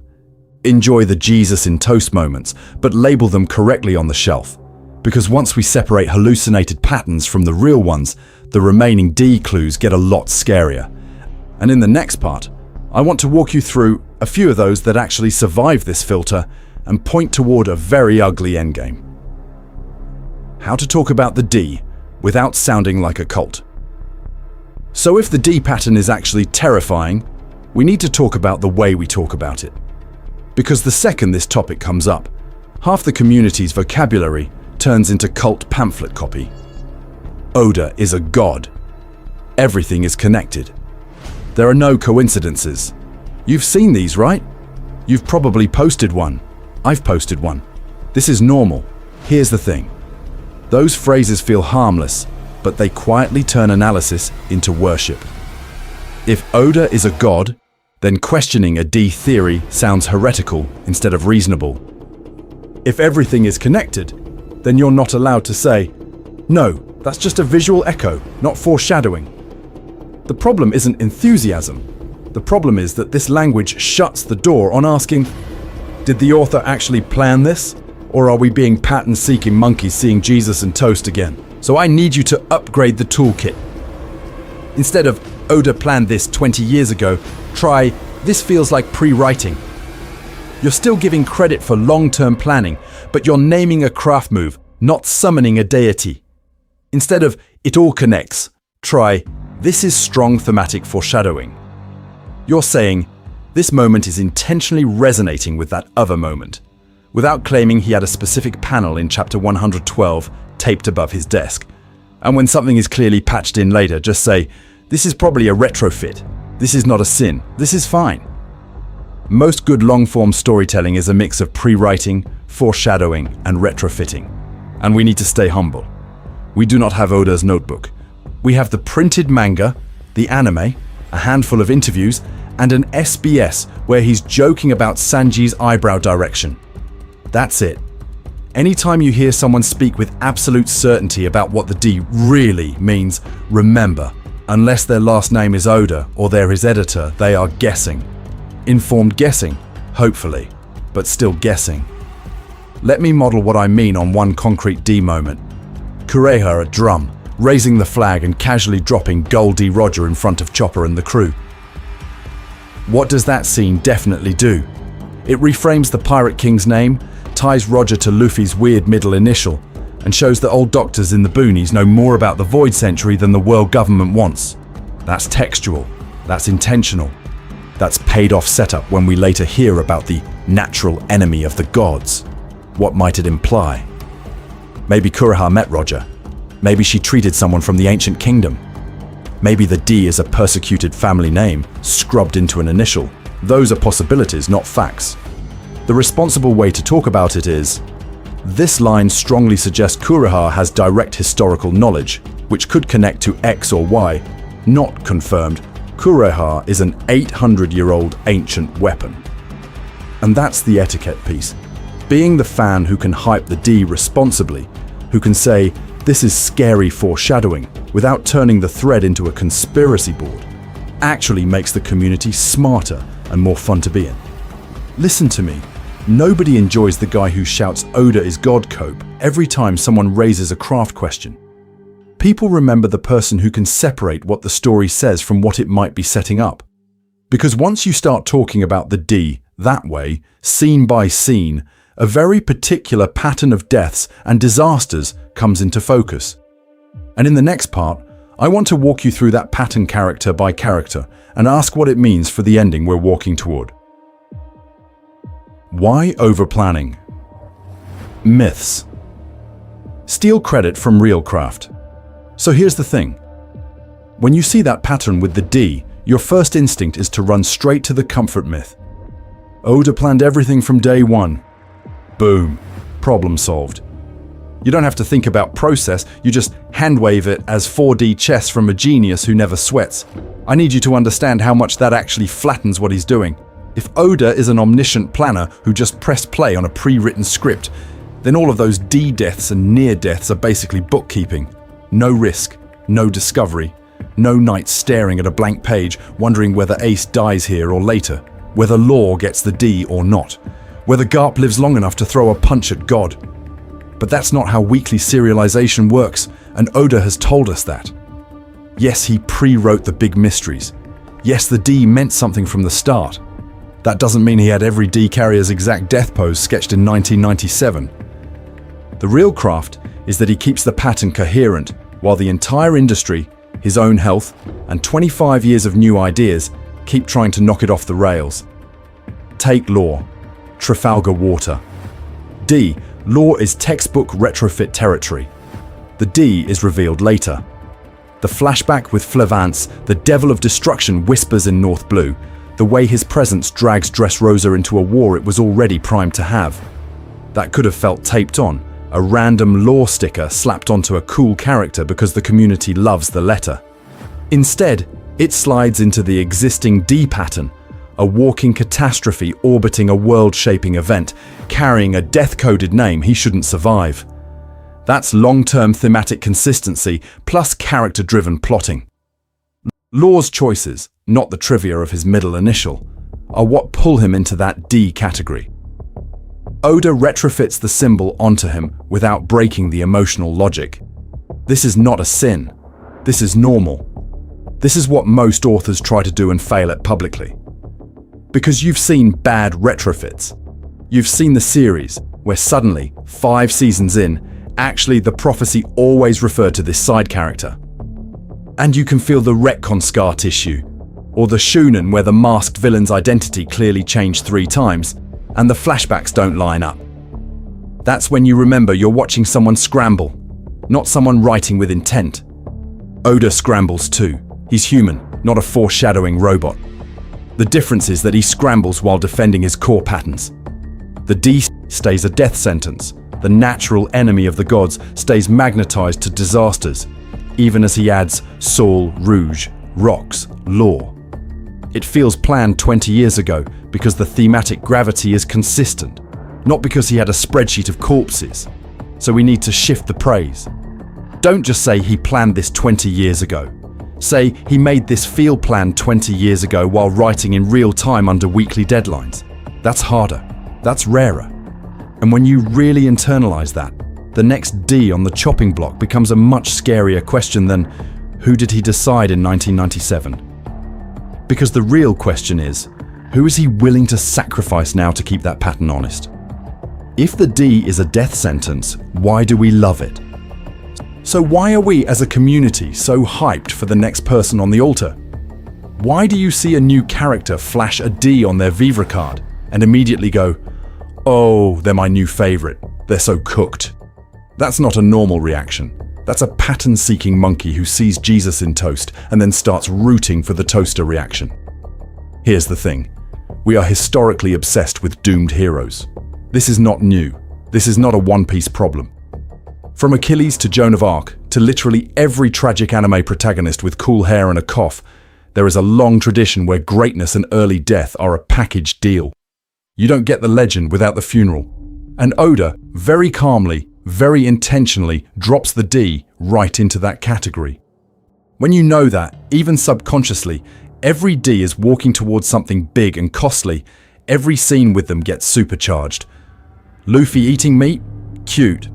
But also, this idiot is going to punch a god and die for it, isn't he? Roger smiling at the execution stand. That's not just swagger. That's foreshadowing of an entire bloodline that treats the gallows as a stage. Law casually dropping that the D are devils of destruction in North Blue. That one line retroactively turns his every move into a countdown. I need you to notice how much you enjoy watching these people walk toward the blade. We love Luffy laughing in Logtown with the lightning strike. We love Law smirking in Dressrosa while Doflamingo is literally explaining how doomed he is. We love Garp standing at Marineford, torn between duty and family, because he is the image of a man who knows the sentence and keeps walking anyway. That's a fantasy of courage. Most of us are terrified of real-world consequences. Watching D carriers is the safe version of doing the bravest, stupidest thing imaginable and accepting the cost. And then there's Ace. We need to sit with Ace for a second, because the community doesn't just mourn Ace. We aestheticize him. The fire, the smile, the final thank you. You watch Marineford and you can feel Oda composing a beautiful death in real time. There is something deeply messed up about how satisfying that feels narratively. This is not a sin. This is normal for storytelling. But the D turns that whole impulse into a neat symbol you can print on merch. Listen to me. The D works because it's both terrifying and aspirational. It is a death sentence, yes, but it's a very specific one. It doesn't say, you will die pointless. It says, you will die, but your will change the world. And that is a story we cannot stop coming back to. The problem is, if that's the contract, then every new D Oda introduces isn't just a cool mystery, it's a liability, it's a promise he has to pay off. Which raises an uglier question. What happens if he ever breaks it? Predicting the final D payoff without LARPing as Oda. So if breaking that contract is the ugliest option, we need to ask the less dramatic, more annoying question. What does honoring it actually look like? Not in a I solved the D, everyone clap for my galaxy brain thread way. In a boring framework way that respects what the author has already committed to on paper. Here's the thing. Some parts of the D mystery are basically non-negotiable at this point. The D is entangled with the Void Century, the Ancient Kingdom, and that natural enemy of the gods label. That's not fanon, that's in text. Every time we zoom out, O'Hara, Robin's flashback, Clover's almost speech, we're told there was a kingdom that opposed the ancestors of the celestial dragons. Every time a D hits the stage, Roger, Luffy, Teach, Law, you get gravitational pull toward that buried conflict. The pattern is that the D marks people whose lives will intersect with that war, whether they want it or not. But inside that, the categories are still wide open. Is the D a bloodline? Are these literal descendants of the ancient kingdom in the boring genetic sense? Is it an ideology? A set of beliefs and choices you inherit? The way Saul in O'Hara acts D as hell without the initial ever being written on screen? Is it a title? Something granted or adopted, which would explain why characters as different as Garp and Teach still trip the same narrative landmines? Or is it some cursed Venn diagram of all three? The community keeps arguing because the text is teasing all of those readings at once. Even natural enemy of the gods has range. Is that metaphorical? Enemy of oppressive power structures? Or is Oda going full mythology and saying the sea, the world itself, has a grudge against the sky people and their fake divinity? What actually happened to the original D people 800 years ago? Were they wiped out, scattered, or did they intentionally become a will instead of a nation, precisely so they couldn't be erased again? Now listen to me.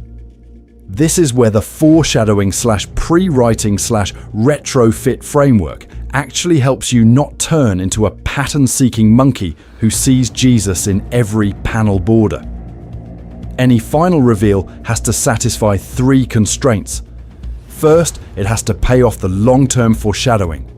Clover's speech, Roger's laughter at Laughtale, the way people react in horror when they hear the D in Law's full name. Second, it has to align with the pre-written themes Oda has been hammering since East Blue. Inherited will, freedom versus tyranny, the sea rejecting false gods. Third, it has to plausibly absorb retrofits, Law, Rox, Rouge, Saul, without breaking. So you can sketch a few high-level models without LARPing as Oda's editor. 1. The D are literal descendants of the ancient kingdom, scattered bloodlines whose children keep stumbling into history's main stage. 2. The D is a branded will, passed on intentionally. Roger to Luffy, Saul to Robin, maybe even through the Straw Hat itself. 3. The D are people chosen by the sea, by the dawn of the world, to be pressure points against the gods, which is why storms, currents, and giant whales keep conspiring around them. I need you to notice what all of those share. The exact law can wobble, the core pattern cannot. Whatever the explanation, it has to justify why D carriers keep dying on world-changing stages. That's the part Oda has already written in blood. If the final answer doesn't make that death sentence feel inevitable in retrospect, then all this foreshadowing collapses, which sets up the real nightmare scenario. What happens to the story if the contract technically isn't broken, but is bent until it almost snaps? What this changes about rereading One Piece. So when I say bent until it almost snaps, I need you to do something very specific with that. I need you to go back, not to YouTube theory videos, to the actual manga. And I need you to reread it with one stupid, horrifying filter turned on. The D is not a hype badge, it's a death flag. Here's the thing. Once you flip that switch, whole arcs stop being fun adventure stamps in Luffy's passport and start reading as staged executions the author keeps barely interrupting. Go to Logetown, that lightning bolt? On your first read, it's a cool miracle. On a reread, with the D as a death sentence, it's a public, ceremonial killing that got hacked by whatever force is backing the natural enemy of the gods. Smoker isn't just chasing a rookie, he's escorting a condemned man to the platform Roger already warmed up. We need to do this across the map. Drum, watch Kureha. That little smirk when she hears Monkey D. Luffy isn't quirky old lady energy. It's a doctor who's seen this disease before. She knows what that initial does to people and countries, and she still lets him sail straight into it. Skypiea. Luffy ringing the bell is adorable shonen payoff, sure, but on reread you track how Oda keeps putting a D on top of a tower, in the sky, in front of a watching world.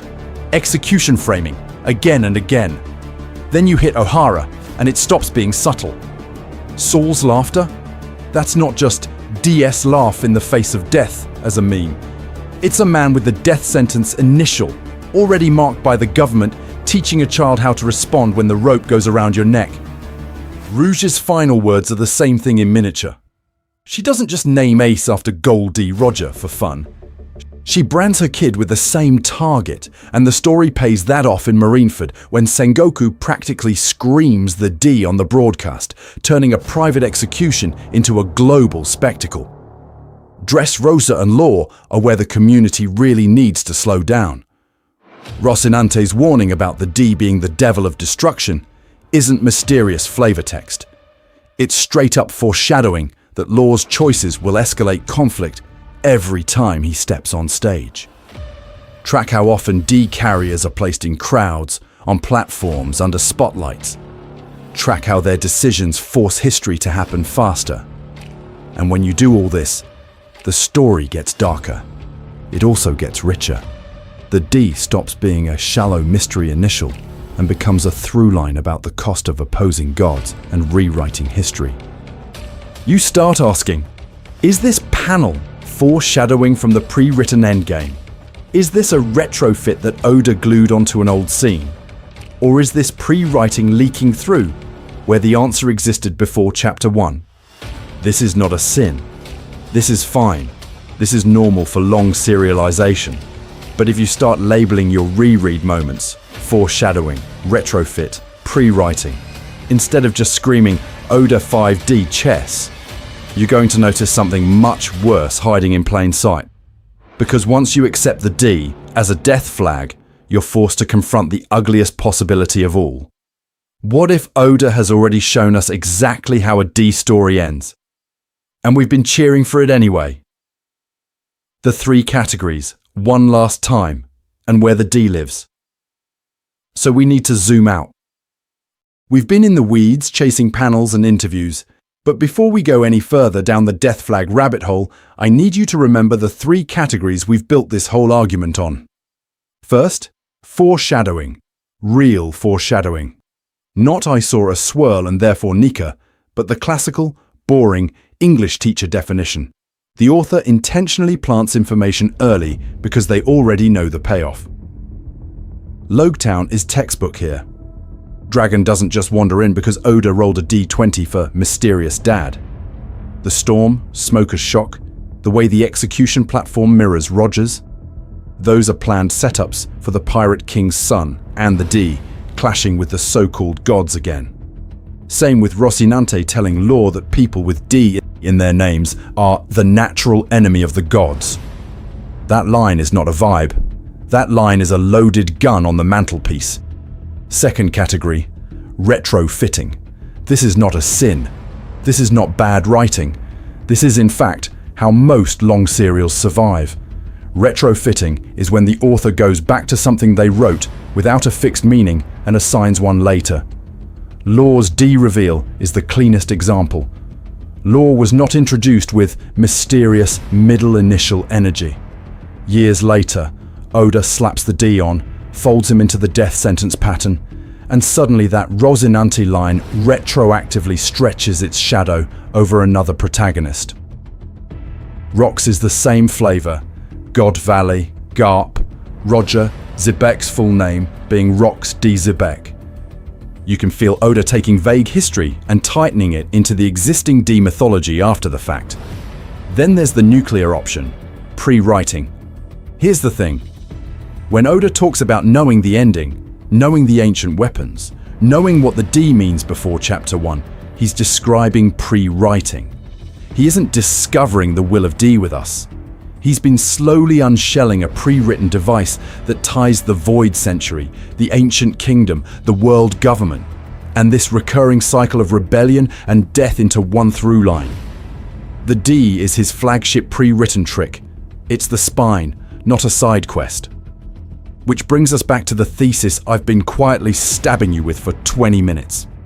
The D isn't a name, it's a narrative tag. It marks characters whose lives will end or almost end in ways that shake the world and spit in the gods' faces. Roger's execution ignites the Great Pirate Era. Ace's death detonates Marineford and exposes the cracks in absolute justice. Saul dies at O'Hara to save the future of history itself. Even Teach carries a walking catastrophe field. Every move he makes rewrites the balance of power. Now listen to me, because this is the part where your inner pattern-seeking monkey wants to scream spoilers and run away. Seeing this pattern does not ruin the magic. This is fine. This is normal. Understanding that some moments are foreshadowed, some are retrofitted, and some are pre-written doesn't make Oda less of a genius. It shows you the tightrope he's walking. He's juggling a pre-planned death sentence for every D across 1,000 chapters while still improvising, still retrofitting, still answering editor notes and reader polls. And once you see where each D moment lives, foreshadowing, retrofit, or pre-writing, you're ready for the uncomfortable part, asking which of Luffy's scenes belong to which category, and what that implies about his final chapter. How to be a better D theorist without becoming a clown. So if Luffy's scenes are landmines on a pre-written map, the question becomes, how do you walk through that minefield without turning into the guy drawing red yarn between every panel and a Starbucks logo? I need you to have standards. You are allowed to be a pattern-seeking monkey who sees Jesus in toast, but at least be a monkey with a checklist. Here's the thing. Before you post Secret D Theory, Oda solved, run it through 4 questions. Does this actually respect established foreshadowing? Or am I stapling a death cult onto a reaction shot from Syrup Village? Does this require Oda to have planned impossible specifics, down to panel composition and chapter numbers, when he was still fighting for serialization? Does it contradict facts we already have from the text, SBS, or interviews? And does it depend on a cosmic level of coincidence, where 5 unrelated scenes just happen to line up because I want them to? If you fail 2 of those, congratulations, you're not theorizing, you're fan-fixing. That doesn't mean stop. This is not a sin. This is fine. This is normal. The problem is, when we pretend vibes are evidence. If you're going to say, the D is definitely a hereditary execution brand from the ancient kingdom, I need you to bring panels. Bring Law's flashback where the D are called Devils of Destruction. Bring the Gorosei whispering about the D again at the Reverie. Bring Ace smiling at the scaffold in Logetown and Roger smiling at his own execution, and then talk about how that behavior clusters. Don't just say, it feels right in my soul. Your soul is not peer-reviewed. This is why I keep hammering the foreshadowing / retrofit / pre-writing categories. Use them as a framework, not a religion. When you propose a D theory, say, here's my best guess based on these panels that look pre-written, this speech that smells like foreshadowing, and this one scene that might be a retrofit if Oda decided to lean into the death sentence angle later. That tiny bit of humility, best guess, might be, saves you from having to delete your account when Oda drops a chapter that nukes your headcanon from orbit. And we need to stop turning D discourse into a cage match over who believes harder in Oda's 4D chess. You don't win points for saying he planned every heartbeat from chapter 1, and you don't win points for sneering that everything is coincidence. Use the categories to collaborate. Someone posts a theory.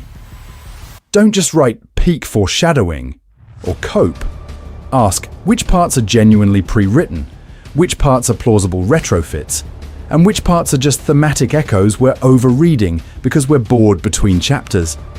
If you treat this video as a toolkit instead of a gospel, you're future D. Theories get sharper, funnier, and way less embarrassing in hindsight. You get to be wrong in interesting, documented ways. And that sets us up for the real fun. Taking this framework and stress testing the single scariest implication of all. What a death sentence D actually means for Luffy's ending, and whether Oda has already told us how he dies. The D isn't a name, it's a warning label. Now what? So where does that leave us? We've spent 2 hours peeling this thing apart, so I need you to walk away with something sharper than, wow, D is cool and mysterious. Here's the thing. The D is not a cool middle initial. It's not a gamer tag. It's a giant neon warning label that says, this person will not go quietly. Their life and death will drag the gods down with them. That's the thesis. That's the difference. When you see Monkey D. Luffy, Gold D. Roger, Trafalgar D., Waterloo, Portgas D., Ace, you are not just meeting protagonists and fan favorites, you're meeting walking fault lines. You're meeting people the story has already condemned to either die spectacularly or survive in a way that rewrites the entire world order. There is no they retire and open a bar ending on the table here. And yeah, that makes loving them harder. It makes every goofy Luffy smile, every Ace flashback, every Law panic attack in Dressrosa feel heavier, because you're aware of the guillotine hanging over their heads. You know Marineford isn't an accident. It's the system cashing the check written the moment Rouge decided to carry that name. You know O'Hara isn't just a tragedy. It's the world government trying and failing to erase Jaguar D. Saul's existence. That hurts more. But it also makes the affection richer, because you're not pretending the bill isn't coming due. From a writing perspective, this is insane behavior. Any other author would have turned the D into pure hype bait or pure lore dump years ago. Oda threads the needle. He keeps it mysterious enough that the community can argue, mythic enough that natural enemy of the gods sounds biblical, political enough that reverie and God Valley matter, and still personal enough that it's just a letter on a gravestone that makes Garp cry. All at once, for decades, without collapsing under its own foreshadowing. So what do we do with that? We need to treat this framework as a tool, not a prophecy. I need you to go back to Logue Town, to Skypiea, to Eni's Lobby, to Dressrosa, to the Reverie chapters, and actually label what you're seeing. Is this panel true foreshadowing of the death sentence pattern? Is this a retrofit where Oda tightened the screws? Is this pre-writing finally surfacing? Instead of just quote tweeting a spread with peak and moving on, force yourself to put it in a category and defend it. This is not a sin. Being wrong is not a sin. Mislabel something, argue in the comments, change your mind 6 months later when a new chapter drops. This is fine, this is normal. The point is to engage with the story as intentional writing, not as a magic trick that just happens to emotionally devastate you on schedule. And if you've made it through 2 hours of me yelling about a single letter, listen to me. You're probably carrying a dangerous will of your own. Pattern seeking, note-taking, arguing with strangers over fictional genealogy, that's D behavior.